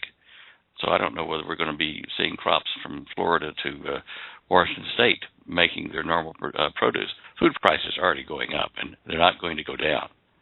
And it's because of shortages and, the food supply due to weather. Go ahead, Joe. No, I said, I was going to, if you get something to comment from what he said, you go ahead. If not, I found another story up on Stan's website here about the water in West Virginia. There apparently is a new problem, as it says, West Virginia officials, parents told not to drink the water, and Charleston, West Virginia, county health map officials say in West Virginia says doctors are advising some patients not to drink the tap water weeks after it was determined to be safe from chemical contamination. Yeah, I know.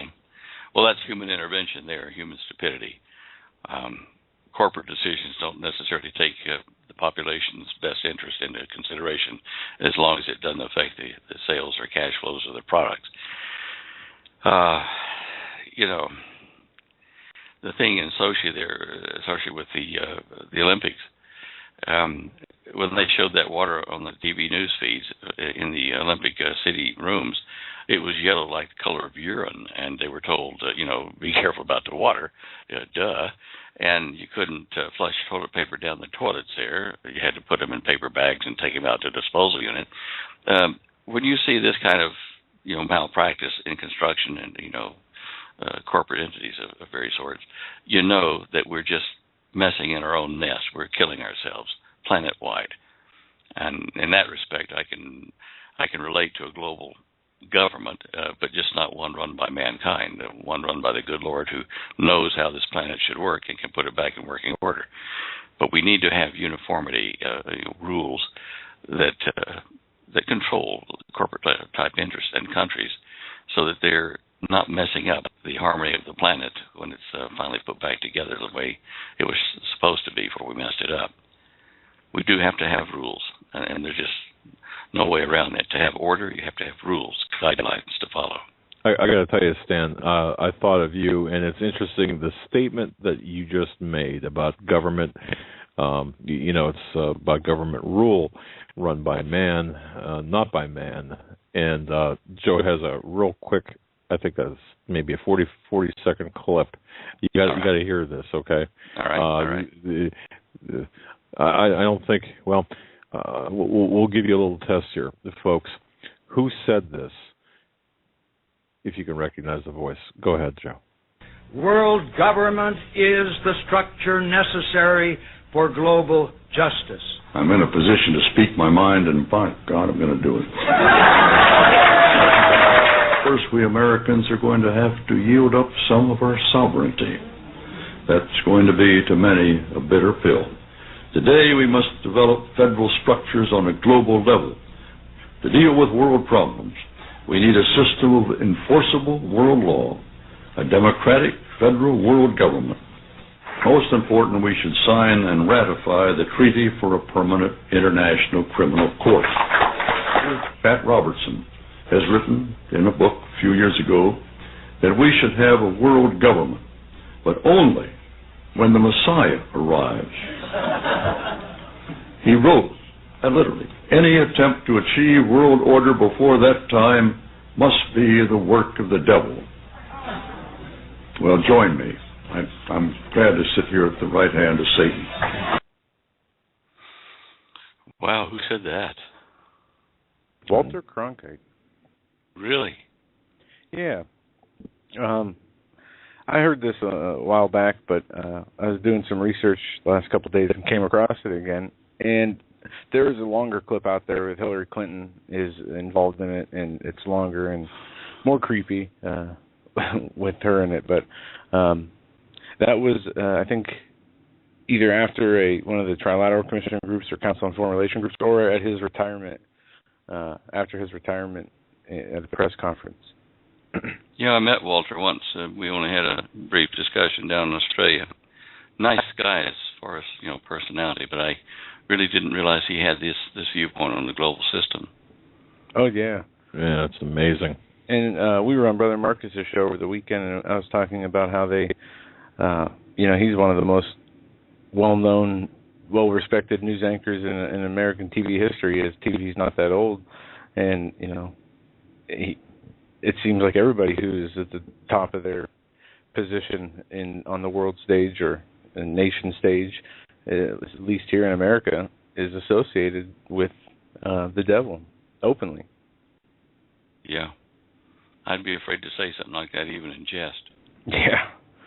And another clip I couldn't find, there was a person by the name of Mike Malloy on this, filling in for Tom Hartman or Ed Schultz, and he was talking about the Tea Party, and he went on this anti-God tyrant and this rant. It was just so horrible. I've never heard somebody openly mock God so viciously on the radio. I mean, it wasn't a private conversation. It wasn't it was, he was talking to his audience, and I was just astonished at the words that were used, at the malice that was there, and the hate that just radiated.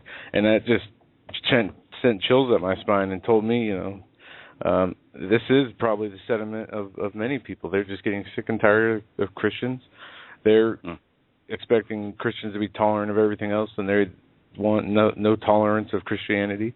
They're waiting for their time to come when they can destroy Christianity and remove it from the earth completely. That's their goal. That's their hope, because it stands in the way of, it is their biggest threat for achieving this world government, this world satanic order. And isn't it odd that they can do that and say that they're against God, which means they accept that God exists, but they're taking him on, in the ring. I just I marvel at this. I mean, you go back and you read some of these, Blavatsky, Bailey, all these old people, Albert Pike. You read these PDFs or their books, and you see that it's twisted. First, they start out explaining away how the real God that Israel believes in is one of many gods, but it always goes back to how he's so mean and evil and non-understanding. And if you read through all these people's teachings, you can see that it does basically admit what the Bible says is true, but when it comes to talking about it, they say the exact opposite. Look, if it's 95% truth they put out, but 5% lie, the lie pollutes the rest of it. The book of Urantia, Urantia book, that was made by, the Blavatsky types, and it was made and published by the Lucis, L-U-C-I-S Trust out of Chicago, which, when you read into their manifesto, they worship Satan. They honor, revere Satan as Lucifer, the light bearer, bringing knowledge to mankind. And they do, as you say that he's the favored God of gods, which is just, it's mind-boggling that they would do this. Anyway, the dark side is definitely got the United States gripped tightly. And my brother Jim is over from China here with us tonight, and we were talking about this very thing. It's just how quickly America's gone downhill. And there's no better way to see this than to go live offshore.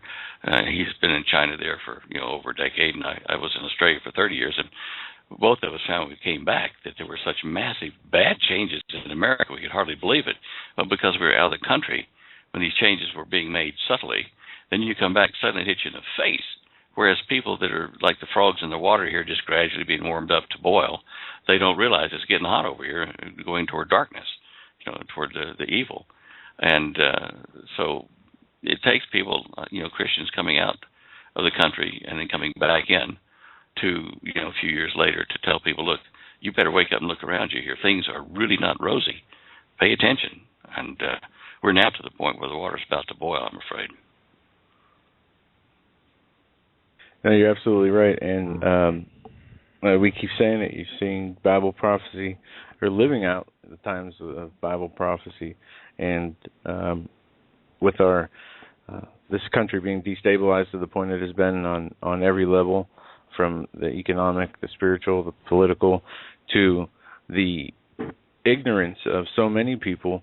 I heard that there was a poll done by NPR. 1/4 of the people polled said that they thought the Earth revolved around the sun.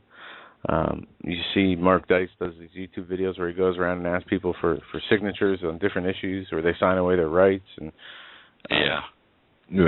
just since the church as a whole, and this isn't to every church or any believer of the church, but it just seems that people have been changed by silence into conformity, and now that they have engaged or taken on that the morally corrupt worldly system that we're told that not to be a part of, but they still go to church and think everything's okay. perhaps I'm wishing something that's not going to happen, but I wish we could have one last great revival, Christian revival here on the earth before time is called. I've seen some little signs of it forming here and there, but wouldn't it be nice if we could wake up the church that are sitting in their comfortable pews and get them out there witnessing for the Lord and saving more souls? That's kind of our job, I think, best we can, or at least lead them to the Lord and letting Him save them. But yeah, absolutely. Even if we could get most of them to read their Bibles and pray here and there, I think we'd see a big change. It would be nice. It would be nice. You know what, Stan? I had a question for you as well, and you had mentioned about Israel and about how our treatment of Israel, and I'm a believer that whatever we as a country do to or against Israel, we're going to get the judgment of God upon us, and I think we saw this with Katrina and the Gush Katif settlements, when we went over to Israel and demanded, and they capitulated, were kicking people out of the Gush Katif area, and measure for measure almost the same number of people, the area of land, I shouldn't say area of land, the same number of people that were displaced in Gush Katif were displaced in Hurricane Katrina. Yeah, I read that. What do you see coming here? And I know this is kind of a very difficult thing to really discuss with any degree of precision, but we're doing some pretty hot and heavy things against Jerusalem, against Israel here, and we're going to be paying for this, right? I mean, look, I've seen the map of the new Kerry proposed division of Israel, and it is the most unworkable, most divisive plan I've ever seen. I mean, they're putting little islands of Palestinian state dotted throughout what's left of Israel, so that if you come from one suburb to another in some places near Jerusalem, you're going to need a passport to come from from say Palestine, through a leg of Israel and then over to Palestine, maybe 2 miles apart. I mean, this is madness. And they're making it so divided that when the good Lord judges us for this, I can see He's going to divide America, and there are a number of ways to do that. And earthquakes and volcanoes are certainly ways to break up, the United States. If they're going to break up Israel, then they're going to break us up. God is going to break us up in a judgment. But by the same token, I see this happening this year, that we're going to see major occurrences in the Middle East and then back on the United States almost immediately. But this is a great witness opportunity, because it will get people's attention when they lose loved ones, they die in serious, like natural events, and they're going to be ripe for the word, because they'll be looking around for, life, the meaning of, and what's it all about. And that way, the Lord does the work for us to then come in and say, okay, well, here's a way that will bring you peace and understanding about what's happening, and don't worry. So that's why I'm thinking there may be a revival in the offing, in that a lot of us that are believers now and are aware and watching these things are storing up knowledge of current events to then turn around to people that are in panic and say, look, wait a minute. See, this happened, that happened. Israel's divided, or people were displaced, and here's what happened in the United States, and now it's happening here again. It's time to turn back to our Creator. You knew that this day would come in your spirit. You knew that you weren't doing right, and now we can witness to Him. And I just think we ought to take this as an opportunity rather than a fearful thing about us being broken up. Let's take it as an opportunity to start that revival, at least here in the United States. Amen to that. I believe that. And Stan, and I can't remember if we've talked about this in the past. The Harbinger by Reverend or Rabbi Jonathan Cahn. All the symbols that whether or not planned or they just happened with respect to the conifer tree, the stone, the hewn stone, and such. Yes, I'm sorry. Yes. Yeah. And it's pretty difficult to deny when you look at it that way. And folks, if you haven't read The Harbinger, certainly I'd recommend it for the historical aspects of things. It's hard to deny what went on at that point. So I think we're going to see more. I mean, we've got to, given the untenable demands that we're putting on Israel, everything we're seeing. So yeah, I agree. Kind of in the geopolitical realm, I've got about 4 questions. One from Katie. I'll use her as the Katie writes from Norfolk. Very concerned about the presence of Iranian ships or the arrival or Iranian ships being in the area of the eastern coast of the United States. Could you ask Stan any comments on this? And does Stan feel that this could be a run-up to a potential EMP event? That's Katie. I wondered about that, Katie. Thank you for that question.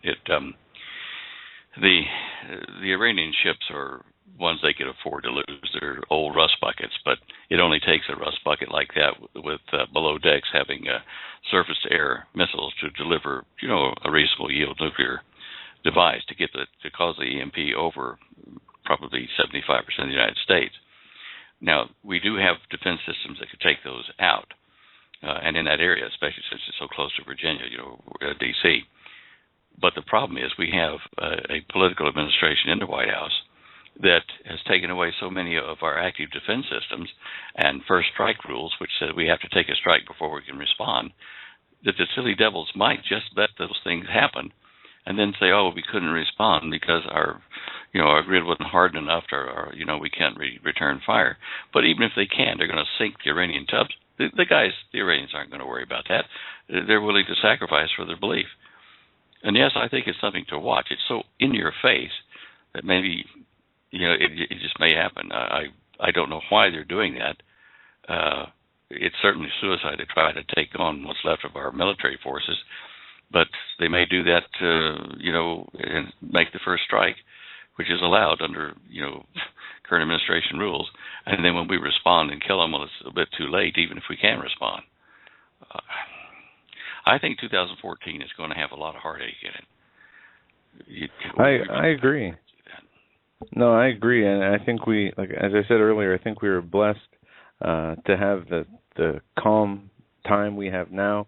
If you remember, last spring and the early summer, we were getting into the war hype, war propaganda with Syria, and a little bit with Iran, and the state of anticipation there for a few days where we weren't sure if we were going to go to war, right? Yeah. And it didn't happen, not in the way that they wanted to do it, at least from what they say. So, but that's not going to last forever. They will get their agenda through. If that wasn't part of their agenda, they will get that agenda of destroying Damascus through, or the prophecy will be fulfilled. And it will be in our lifetime. Yeah, and they're going to blame it on Israel. No matter what happens, it'll be Israel's fault. They'll either say Israel sneaked in and did it, or because of Israel, threatening that the terrorists got loose and they're supported by the U.S. government or something, and blew up Damascus by itself. But it's still going to blame Israel for it. And you can see how the prophecies about Israel being hated by all the nations will start to come right then. Well, America has to be taken out of the picture. We've discussed that even off air. America has been the military and economic support for Israel since 1948. But now then it's backing off and dividing Israel. And the Russians and the Chinese both know. In fact, the Chinese are going to stay out of it until the Russians and the Americans and the Europeans have beat themselves silly. And China will walk in and pick up the pieces through the Himalayas. But anyway, the United States is Russia's main worry as far as becoming militarily involved down in the Middle East. And certainly Russia is poised to do that, and has even got a foothold in the islands down in the Mediterranean at the moment to have an operational base in the Middle Eastern theater. But because America still has a strong component in the Congress and in the military that would support Israel, it might take unilateral action to defend Israel. The infrastructure of the United States and the United States itself has to be so damaged that it can't extend over to the Middle East and defend Israel, which will be a way that Israel is forced to return to her God. And because there's no more United States to help them, they've got to pay attention to where their blessings do come from, and it's not really America. And in America, we're going to get hit hard, and it will make the American people say, where do your blessings come from? what did we build this country for? And, so it's kind of like slapping you in the face, the good Lord doing it, saying, listen, pay attention here. You're not doing it right. And it's going to hit Israel, it's going to hit us. And it'll hit us probably before or at the same instant that Israel is attacked, so that we can't be their safety net. And they'll have to realize they have to depend on the good Lord. Absolutely. Wow. There's so many things so many areas, Stan, that we can go off into, and we're closing here in on the top of the hour. What have we missed? What haven't we covered? I know Larry from California had sent an email about the sun. We've got numerous emails about earthquakes and the earth movements. We've got numerous emails about the weather. As a matter of fact, the weather, Stan, I just got an email here where there's a severe severe tornado, the threat of tornadoes in from the center of the country. From by the looks of this map, it would be from we'll say it really focuses around Memphis and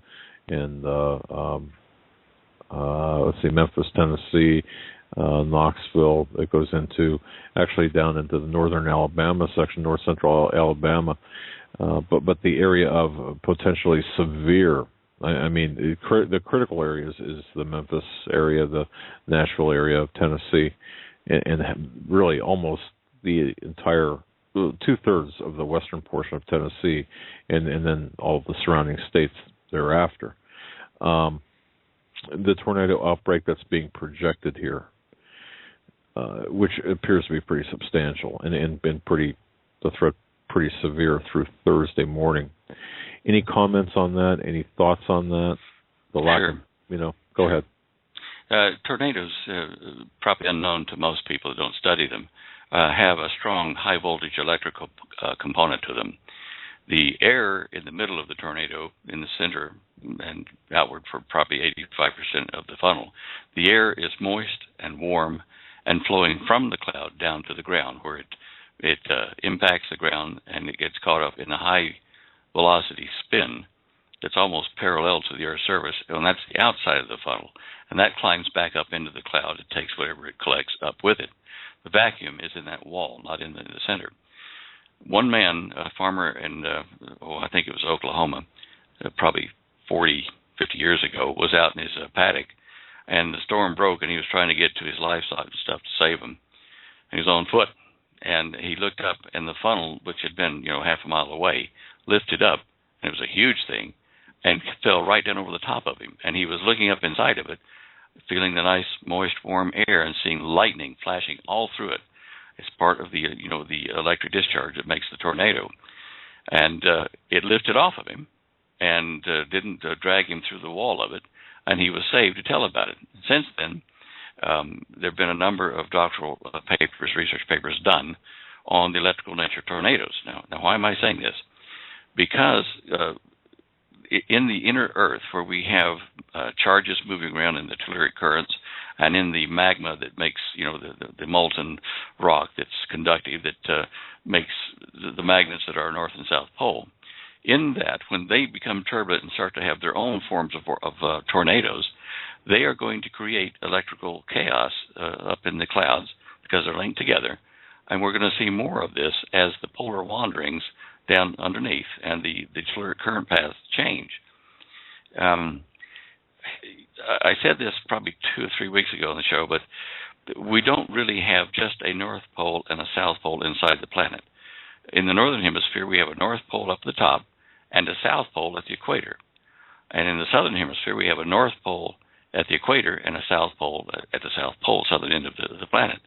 So at any point in time, we have at least 2 north-south pairs. And NASA's projections with their supercomputer show that when the magnetic pole reversal begins, that it will create turbulence and as many as 2 other north-south pair poles.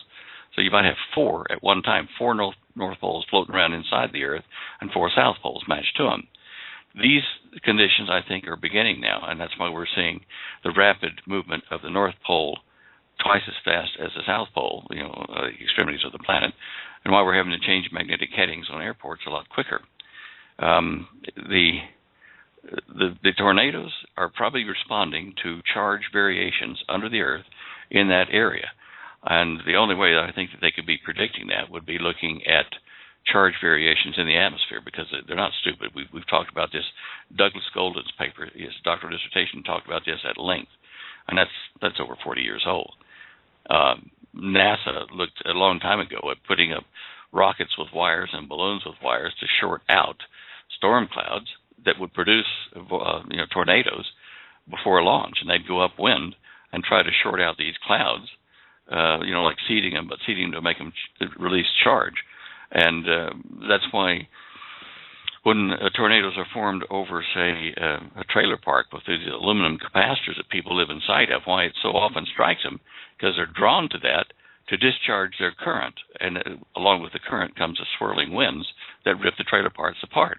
And it's a known observation. You can see that you have flat land in a tornado, and the tornado, instead of just wandering willy-nilly, will go and look for good conductors and trailer parks and rip them apart. There are two sides to that argument too. Some say that's just rubbish, it doesn't correlate, but it does. And a lot of us in the South who have seen these tornadoes do that know that they'll hit capacitive areas like those trailer trucks that were thrown around the air in the tornadoes down in Texas last year or the year before. So that might be why we're seeing that over in the east. Interesting. Well, thank you for that. And I have got one last closing question here. I was reading a couple of documents, and the question sounds simple enough. But if you think about it, perhaps it may not be as simple as it sounds. Stan, does lightning come from the sky and strike the earth, or does it originate from the earth and go into the sky, or can it be both? Well, the conventional wisdom is that it starts at the ground and goes up because of the charges on the clouds being of a particular type that's opposite to that of the ground, and that's the way it would normally be. But with the increase of these high-altitude sprites, charges that are coming from the solar wind and discharging into the upper atmosphere, and then those dropping into the troposphere, from that data, we're seeing that it's quite possible to have not only cloud-to-cloud transfers of lightning that are backwards, to the earth thing, but also cloud to ground.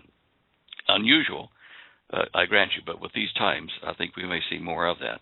Not that it matters, because whichever way it's going, it does through the conductive channel of the lightning probably 60 to 100 times before you can blink.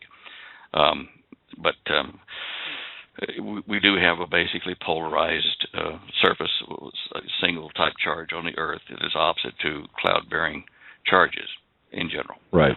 But I do think it's important for people listening to this program to just kind of comprehend that one fact tonight. Folks, just think about that. So it's ground to cloud or ground to sky lightning that's most common. Yeah. Contrary to what people would think, where lightning has struck, someone on. Well, I don't want to. Go ahead. I didn't want to. It is an illusion, Doug. It is an illusion because your eye responds to that, and it sees the glow apparently from the cloud going down to the earth. But what has happened is that little feeler charges have come from the earth up to the cloud that aren't ionizing the air, making it visible yet. And these little feelers go up to the cloud and say, "Oh, there you are," and look, I've got a conductive path for you. Come strike me.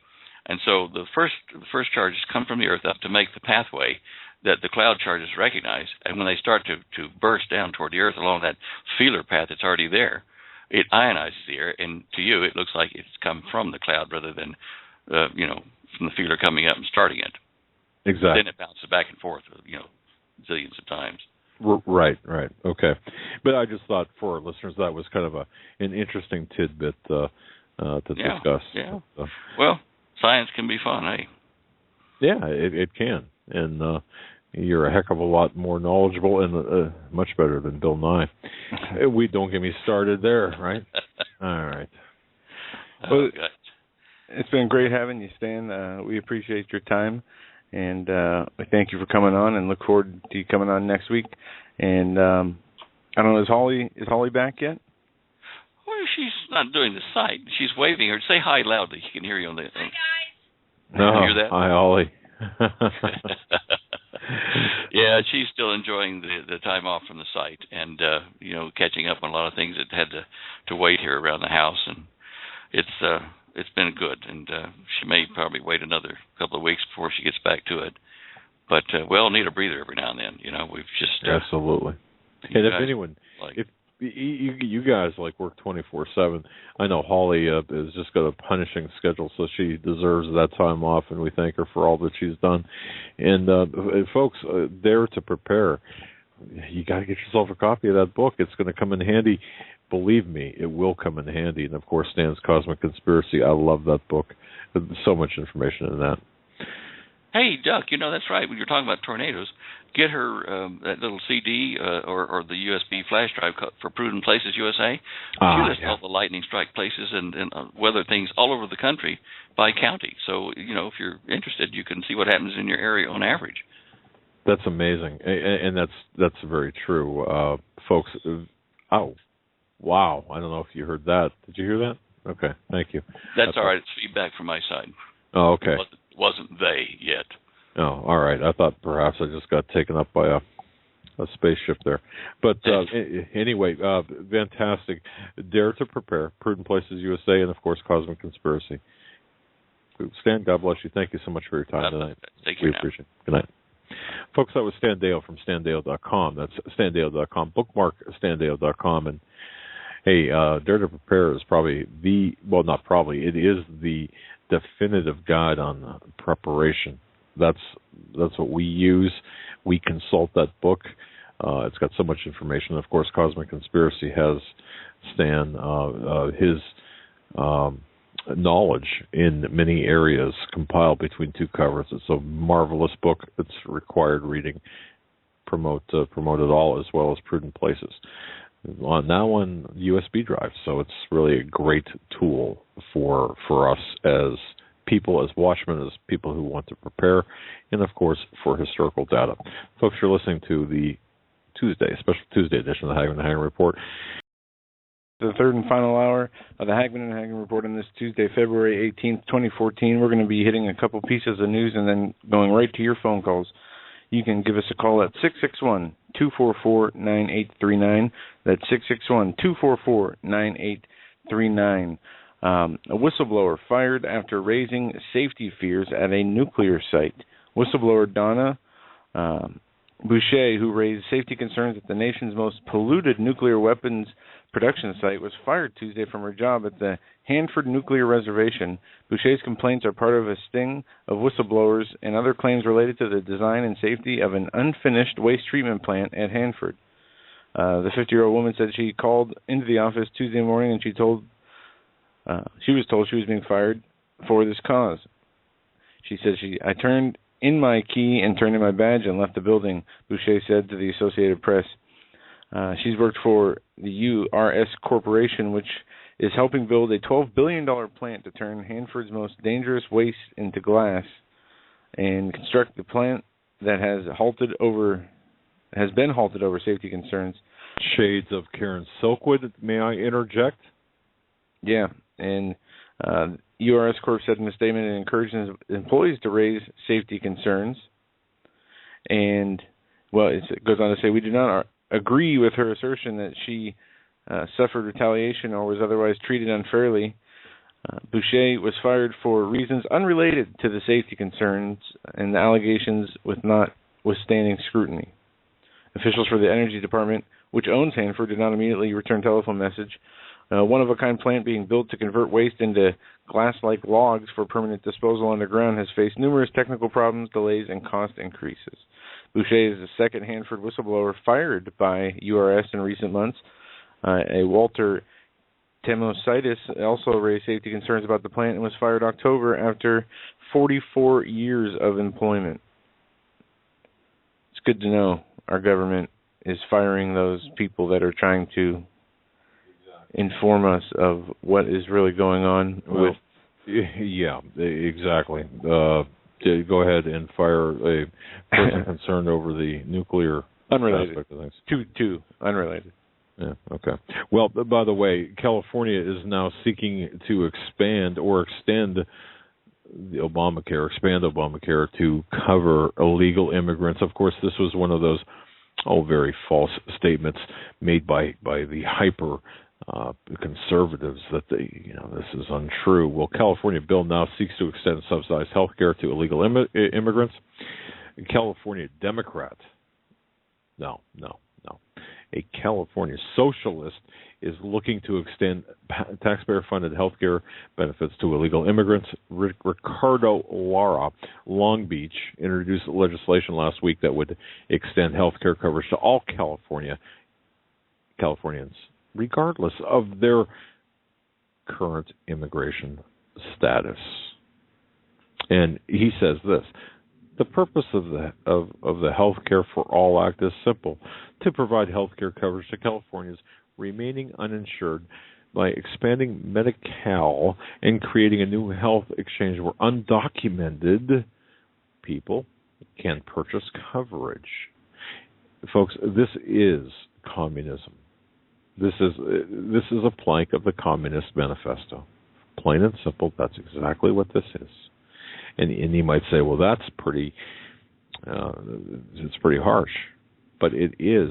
If you look at, and I always go back to the 1963 congressional record when Senator Herlong read into the congressional record the goals of the communists, one of which was to nationalize the health care system. And it also included, if you read the book, the various books by Cleon Skousen and others, it goes in. They go in to talk about nationalizing the health care of the United States, but also to include those who are ineligible, and thusly destroying that sector of our economy. And this is what, even at this point, if we would walk back, if we were able to walk back the Affordable Care Act, the damage that has been done to our economy, the damage that has been done to our insurance industry has already been done. And, I go back to talk about the people who praise Justice Roberts for his sage decision, calling it a tax. No, folks, no, not at all. This was done with malice, with intent to destroy, and therefore we have it. California, of course, do you think for a moment, given the executive leanings, the bias, the proclivities of the executive branch, and how the executive branch has seemed to be able to nullify, in the judicial branch of our government, the federal judiciary has been able to nullify the state's rights in spite of the amendment to the contrary, the Bill of Rights to the contrary. Do you think that this is going to, you think that if this passed, that, or if it was defeated, that this would be allowed to be that way? Of course not. Of course not. Folks, we are at war. This is war. Another article here. Globalist unveils socialist-backed New World tax regime. A various tax-funded international institution explicitly outlines plans to plunder humanity's wealth to prop up governments drowning in oasis of debts. The Organization for Economic Cooperation and Development last week officially unveiled a new socialist-backed plot to create a global tax information sharing regime to ensure that nobody except the establishment escapes the upcoming fleecing. Under the proposed scheme, admittedly inspired by FATCA, the Obama administration's latest addition to the sprawling U.S. tax regime, governments and dictatorships worldwide will automatically share all private financial data on citizens with each other to extract as much wealth as possible from the public. This is their database, their start of the one world economic microchip system. If they get everybody and their information in some kind of computer database and have access to the real-time information of all people, that's one step closer without that mark, without that chip. And it'll make it that much easier for people to say, well, you already have my information. Well, I might as well connect with your system. It's a Campbell. It's a camel under the nose. Campbell nose under the tent process, and this is what we're seeing for the remainder of this week, ladies and gentlemen. And as we scramble to, I shouldn't say scramble, as we are making arrangements for certain guests to be on toward the end of this week, and of course next week. But for the remainder of this week, we're going to meet, for example, tomorrow and throughout the week, we're going to be talking about some very comprehensive topics that include the various components of the New World Order, presentations like we had last week with respect to the called holidays, that type of thing, but in a larger sense, other things in addition to what we talked about. We're talking about the economic plans, the economic plans of the New World Order, and getting into detail about these. These are going to be themed programs. You're not going to want to miss that. Now, I would urge everyone who's got something to say tonight, dial in. 661-244-9839. That's 661-244-9839. We ask, however, that you turn down your computer, whatever listening device you might be using, unless, of course, it's your phone that you're using. And when you hear your area code called, please pay attention.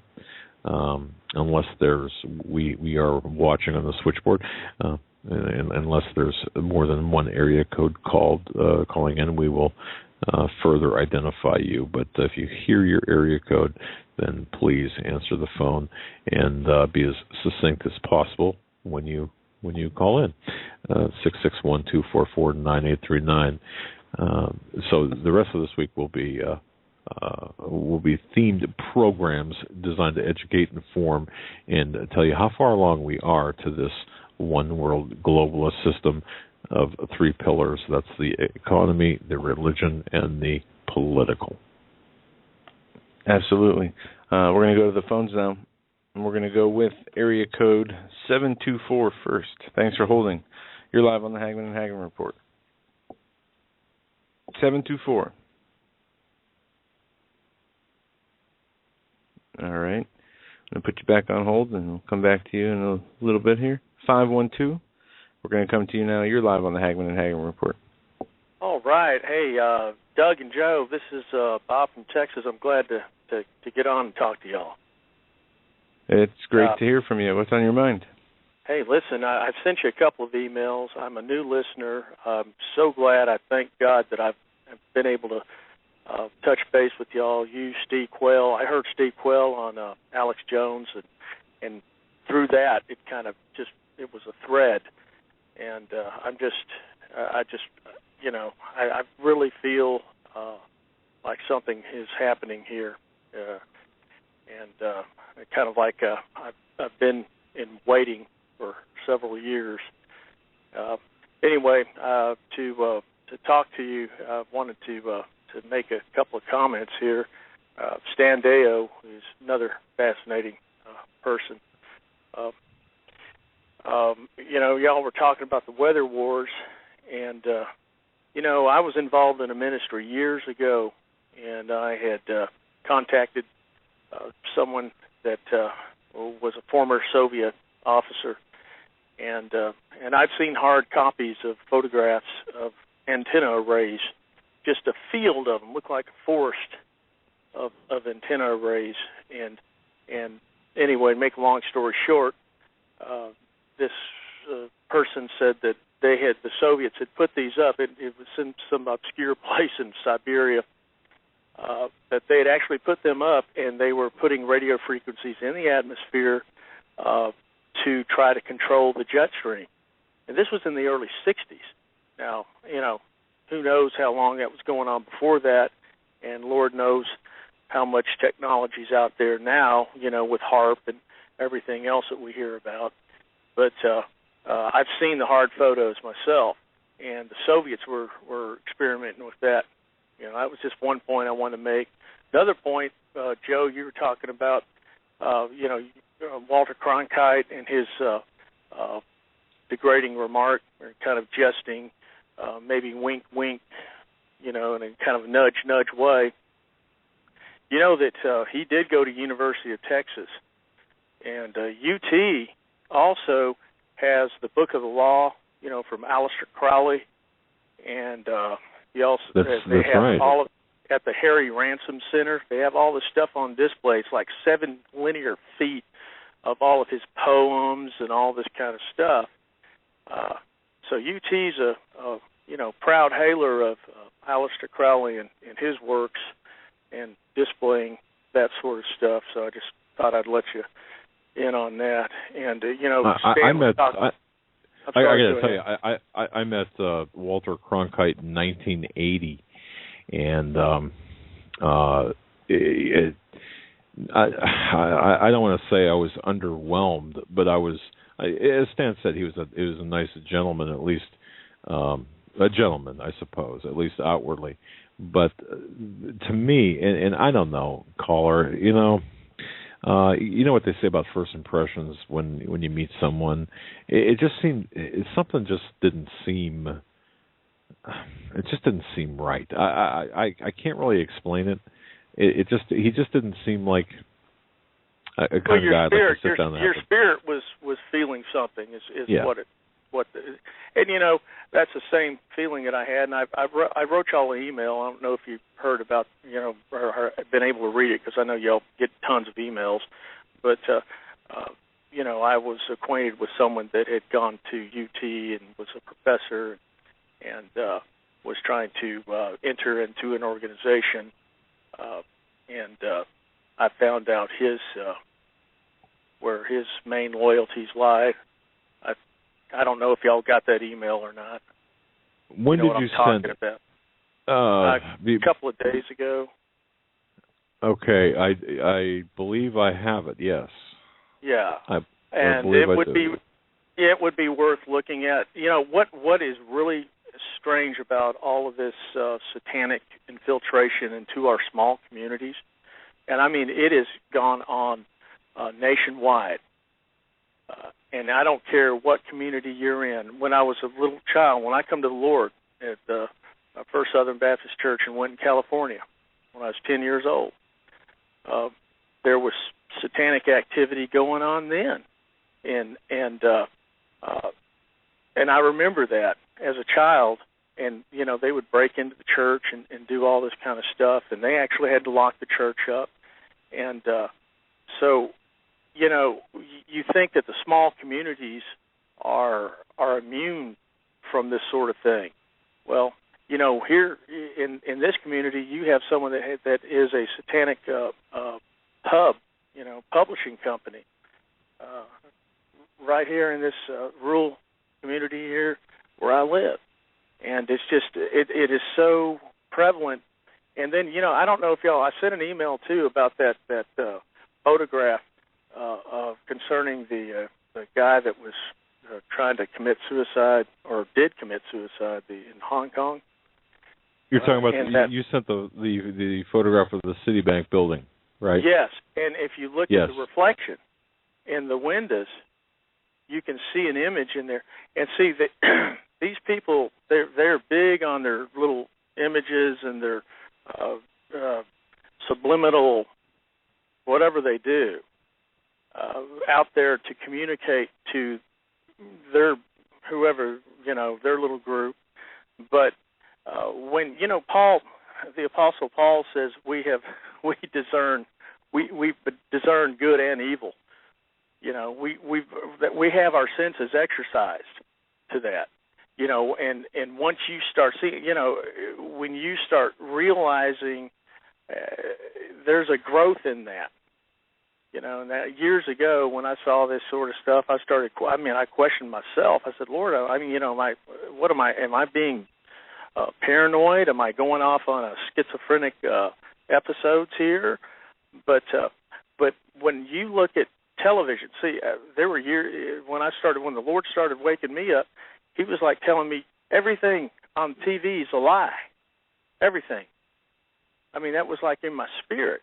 And I'm like, oh, what? And then I would see the weather. I'd see the weatherman, and it was almost like he'd say, well, you know, man is trying to control the weather. I'm sitting there, I'm fighting this with myself. I'm saying, wait a minute, now, man can't control the weather. You know, as years go on, well, all this stuff is being confirmed, you know, has been confirmed in my spirit that, oh, yes, he can, you know.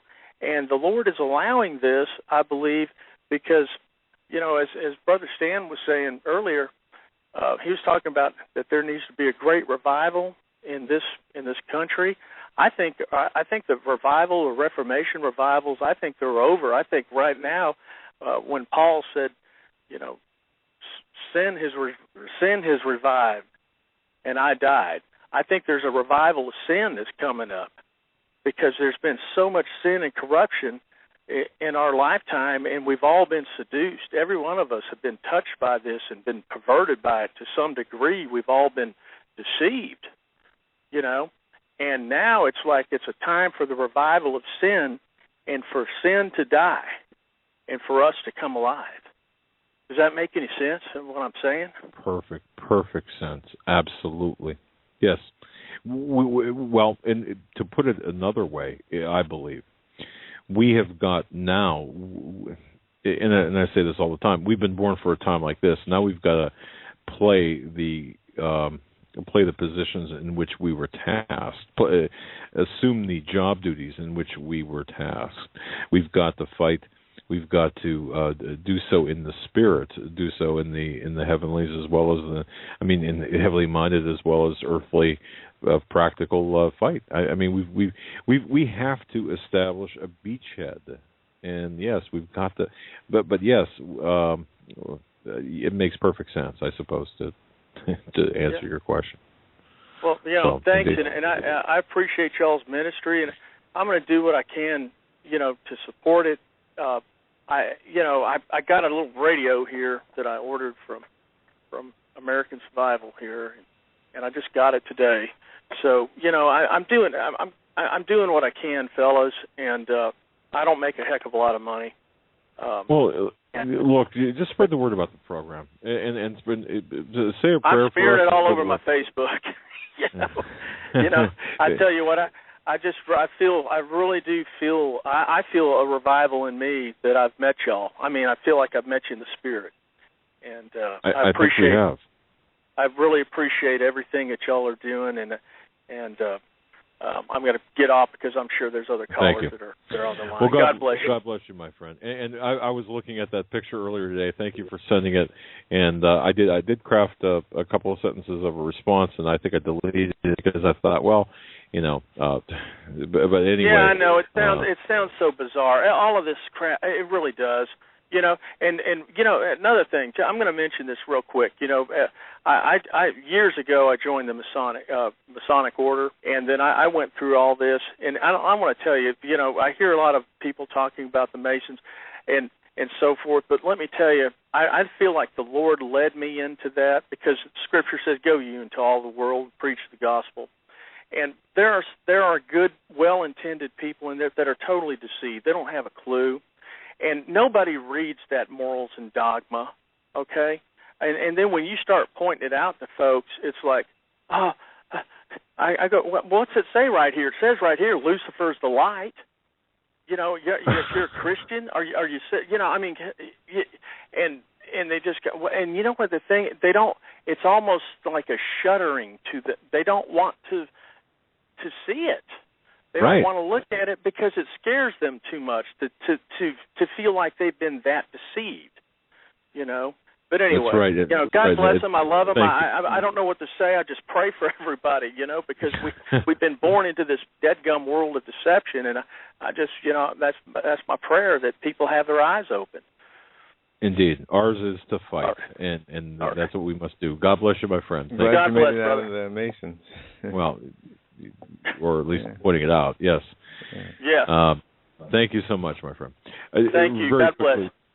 Very good. Before we go on here, I just wanted to mention this. Unclassified documents do reveal a very sinister, very nefarious plan between the Republican Party and the Muslim Brotherhood. Folks, if you're still on the bandwagon between Republicans and Democrats, understand that this is not the way it is. Walid Shoibat, who I've interviewed a couple of times, along with his son Ted, on the Ross show and so on, had come out with a article about these unclassified documents revealing this plan between the Republicans and the Muslim Brotherhood. In fact, emails were never published in the Western media until now regarding the Muslim Brotherhood spy or secret Muslim Brotherhood spy working for the American Embassy in Cairo. They're being presented in the trial of Mohammed Mursi. This is not being shown here in the U.S. The emails, the documents reveal the activities of a liaison between the U.S. Embassy in Cairo and the Muslim Brotherhood. Most senior leaders of the Muslim Brotherhood are involved in this through, or though they were employed through the embassy. They don't have diplomatic immunity. They were arrested by Egyptian authorities last month. Now, that's as far as the New York Times made it. But the trial, which began, I think 2 days ago, 2 or 3 days ago, I think it began on Monday, will determine whether the Muslim Brotherhood deputy al-Shatur and Mursi will be convicted. Much of the case rests on their dealings with several people within the U.S. Embassy, the U.S. State Department, and one of the emails, which was dated June 6th of 2012, much prior to Mohammed Mursi's election, implicates a Republican U.S. congressman. Now, the email was sent around to Muslim Brotherhood operatives, but the one in particular was sent via an official U.S. State Department email address and computer. That shows collusion between the Muslim Brotherhood and the Republican Party congressmen, senators, and the State Department in getting Mursi and others in the Muslim Brotherhood in power in Egypt. Folks, watch for this. If you want more information, you can go to Walid Shoibat, or some pronounce it Showbot or Shubat. It's SOHEBAT Foundation. But big news on this. This tells you that this is not a Republican, Democrat, conservative, progressive agenda. This is a one world order agenda.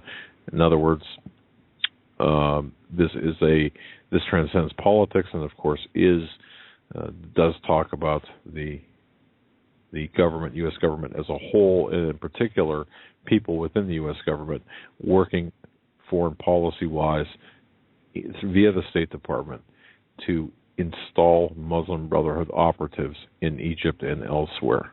Very important to watch.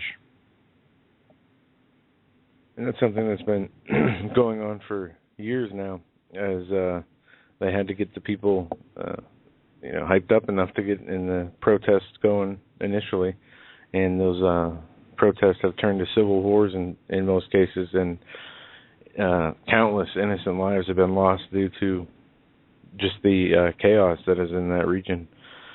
Another phone call here. We're going to go to 720. You're up next. You're live on the Hagmann and Hagmann Report. What's on your mind tonight? 720. All right, we're going to move on here. We'll come back to you if we can. 310. 310. You're coming up next. You're live on the Hagmann and Hagmann Report. Hi, this is Scott calling. Am I on? Yes, sir, Scott. We can hear you, my friend. Okay. I just want to let you know how much I appreciate your show. I look forward to it every night. I did have a question. I was listening to V and Steve last night, and hearing that it's good to get into a bunch of metals. Then I was listening to Stan Monteith, who was talking about diversification. I was wondering, given everything that you know about what's going on right now, what would your stance be? What would be your recommendation? Wow. Here's how, a normal guy living a normal life, having a normal income, if you will. Here's what I would do. Food, water, ammunition, guns, know how to use them to protect your food, water, and family. And then, and only then, metals. And I would start with silver, first, because that has the most volatility to it, I believe. And then if you can afford it, perhaps gold. That's my personal formula. Look, yours could be different. But if the planets were aligned just properly and I had that ability, that's what I would do. Food, water first, guns and ammunition second, and then, of course, the metals third. And that's after, by the way, you've got a 3 to 6 months worth of cash on hand at home where you can grab it and run if necessary, or grab it and leave your home, I should say. Okay. Or not leave your home, but in the case of a bank shutdown. So that's kind of my formula. And I agree with Okay. I really appreciate that. And I just want to tell you guys from the bottom of my heart, I thank you so much for this show. I look forward to it every night. Well, thank you. I appreciate that. And you sound like you're calling from the Audubon there. I am. I'm driving, which is where I mostly listen to you while I'm driving, because you come on right as I leave from work. Ah. Okay. Well, thank great. You very much. Fantastic. Thanks for listening. Appreciate it, my friend. God bless. God bless. Yeah, interesting question. But Joe, I don't think. I mean, that's pretty much it, right? Yeah. You know, look, folks. Water, food. Yeah, and I put guns and ammunition there as well. One thing that concerns me, ladies and gentlemen, is this. We saw what happened after the Sandy Hook. You could not buy an AR-15 or an AK-47 or whatever. And we also saw a lot of people they got taken advantage of. I mean, people were paying $2,000-$3,000 for an AR-15 that would normally sell for $800 just to have, because of the potential for it being labeled as contraband. That's amazing. So much money for guns, and I know ammunition. With the lead smelting plants, and yes, that's going to be getting higher price, like most things will. It's not just going to be bread and milk. It's going to be everything else. Well, ammunition and I would do this as well. If you can, regardless of what gun you have, obviously you want to. If you've got one weapon, you want to have enough ammunition for that weapon. But I would also purchase other forms of ammunition as well, other calibers for other weapons. Why? For purposes of barter. And this is just me. I look at lead or brass and lead, that is to say ammunition, on par with silver, because I do believe at some point in the future we are not going to be able to arm ourselves. We're not going to be able to purchase ammunition. We see it in the Walmarts now, still, even after that run back in, a year and a half ago. Folks, and when you are able to buy it, it's so expensive. I don't see it. I look at ammunition the way I look at cigarettes in terms of price. I see it's going to be taxed. It's going to be the federal government's going to do a lot against the ammunition, because that is a form of gun control. So I would put ammunition up there with silver rounds, or silver, an investment in silver. And ammunition stored properly will last a long time. This is just my 2 cents, but I would also put it up there with the purchases of silver. But you've got to have a way to defend yourself, your family. I believe in responsibility. I believe it's your responsibility, whether you're a man or a woman, if you're a single parent, or if you're the man of the house, or if you're the person in charge. If you're a woman and you believe in what's going on, however your husband doesn't, then take the initiative to prepare. That's just me. And especially, too, we look at... But the other thing as well is, since we're looking at the economy, we looked at it yesterday. Folks, understand this. When Soros throws... when he doubles down on a bet that the S&P 500 is headed for a fall, you ought to listen. You should listen. That's my view. You've got him betting this that the United States is headed for a fall. This is reported yesterday, I believe it was, via Market Watch. Folks, pay attention. This is a guy that made money off of the UK's issue, the UK's fall. He's going to make money off of the United States as well. That's not to say that it's going to work or going to be flawless, but watch what they're doing. Watch the playbook of these people, and this is for all to see. Going to get another phone call here. We're going to go to area code 631. 631, you're up next. You're live on the Hagmann and Hagmann Report. Hey, what's going on, guys? How you doing tonight? Fantastic. How are you? Not too bad. I just got one question for you, and I'll take my answer off the air.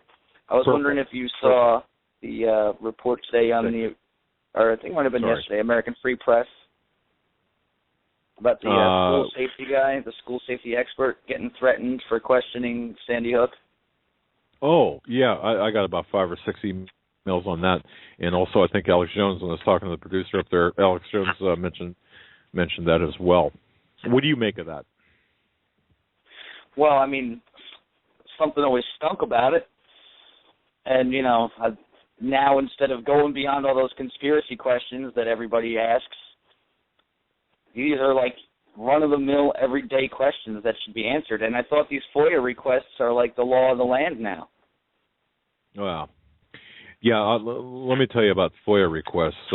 My FOIA request to the National Security Agency, as well as a couple of other government entities, were returned saying we cannot answer that, or it doesn't fall under FOIA because it does because of national security concerns. So, really, I don't have a lot of faith in the FOIA laws. But they did give you some kind of response? Yeah, no comment. That was the response I got, essentially, in about 2 paragraphs. And in fact, that guy's still yet to get a response, he says, from like anybody. He's getting the cold shoulder. Right, and ladies and gentlemen, we're talking about a gentleman who said that the Sandy Hook school shooting was just a hoax. No one died, and this gentleman's name is Wolfgang Hallerbig. He's actually a former teacher, a U.S. Customs agent, and a Florida State Trooper. I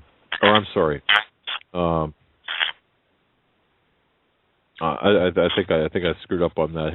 The gentleman's name who you're talking about is Wolfgang Hallerbig.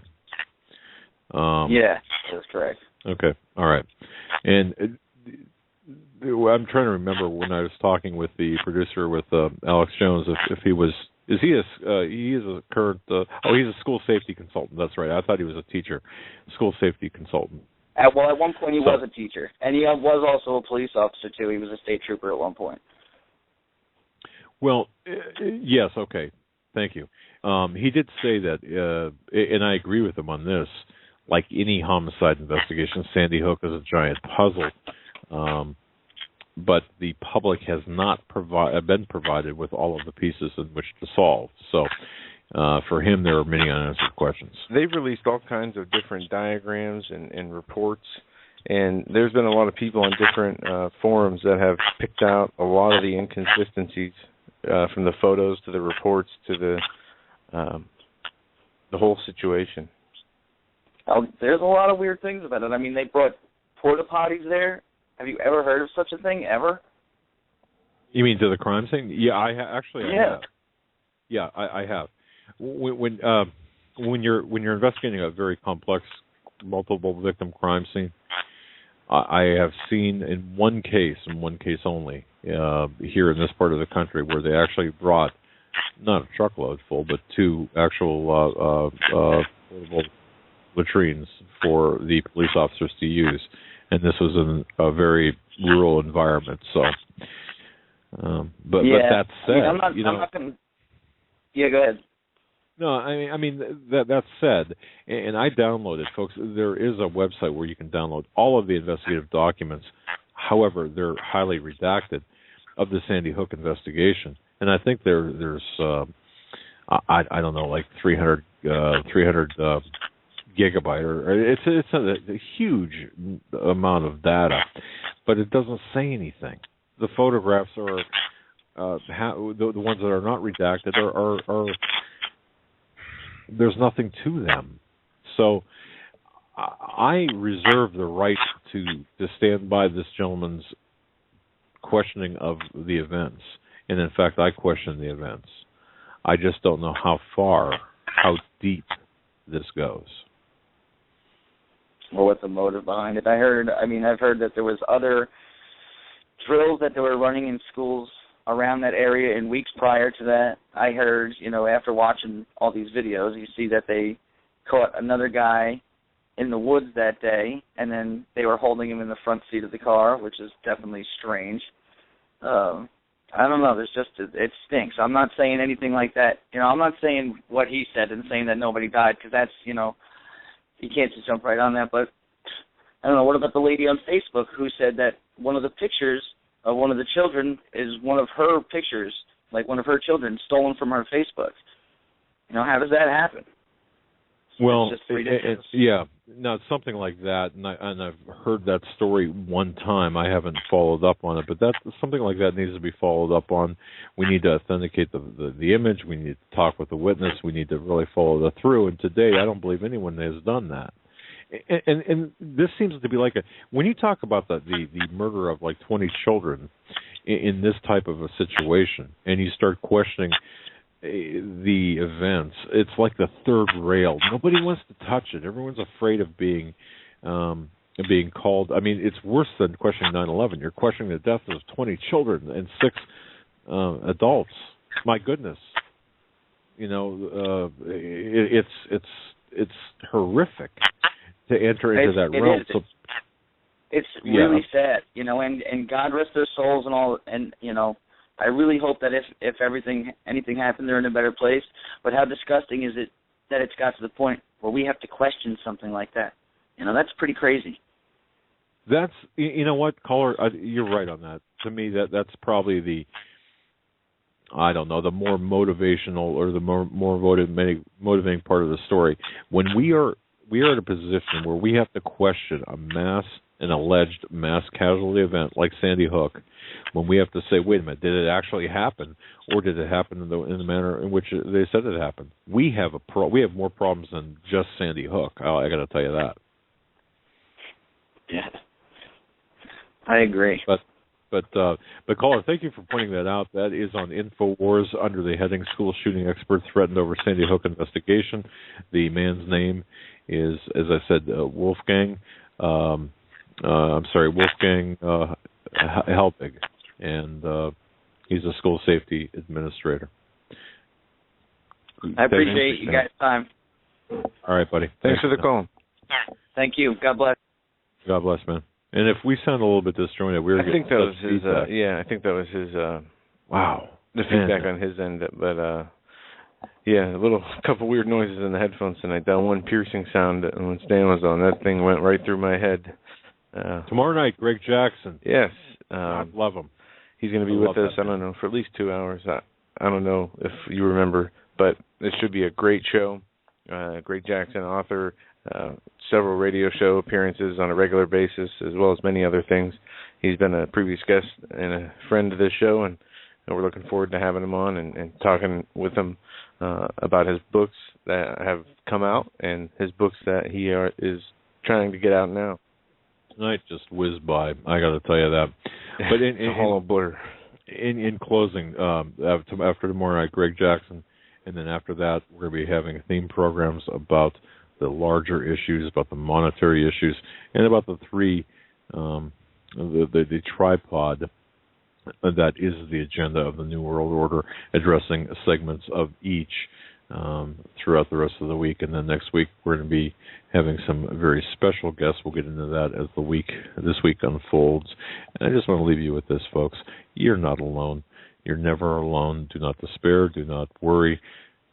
We are an extended family here. That's the way I look upon us. That's the way Joe looks upon us. We're all in this together, and we were born and meant to be here in this day. With that, Joe, thanks for a great program tonight. Yeah. God bless. Stay safe. We'll see you tomorrow with Greg Jackson, 8 p.m. Have a good night, everyone. Good night.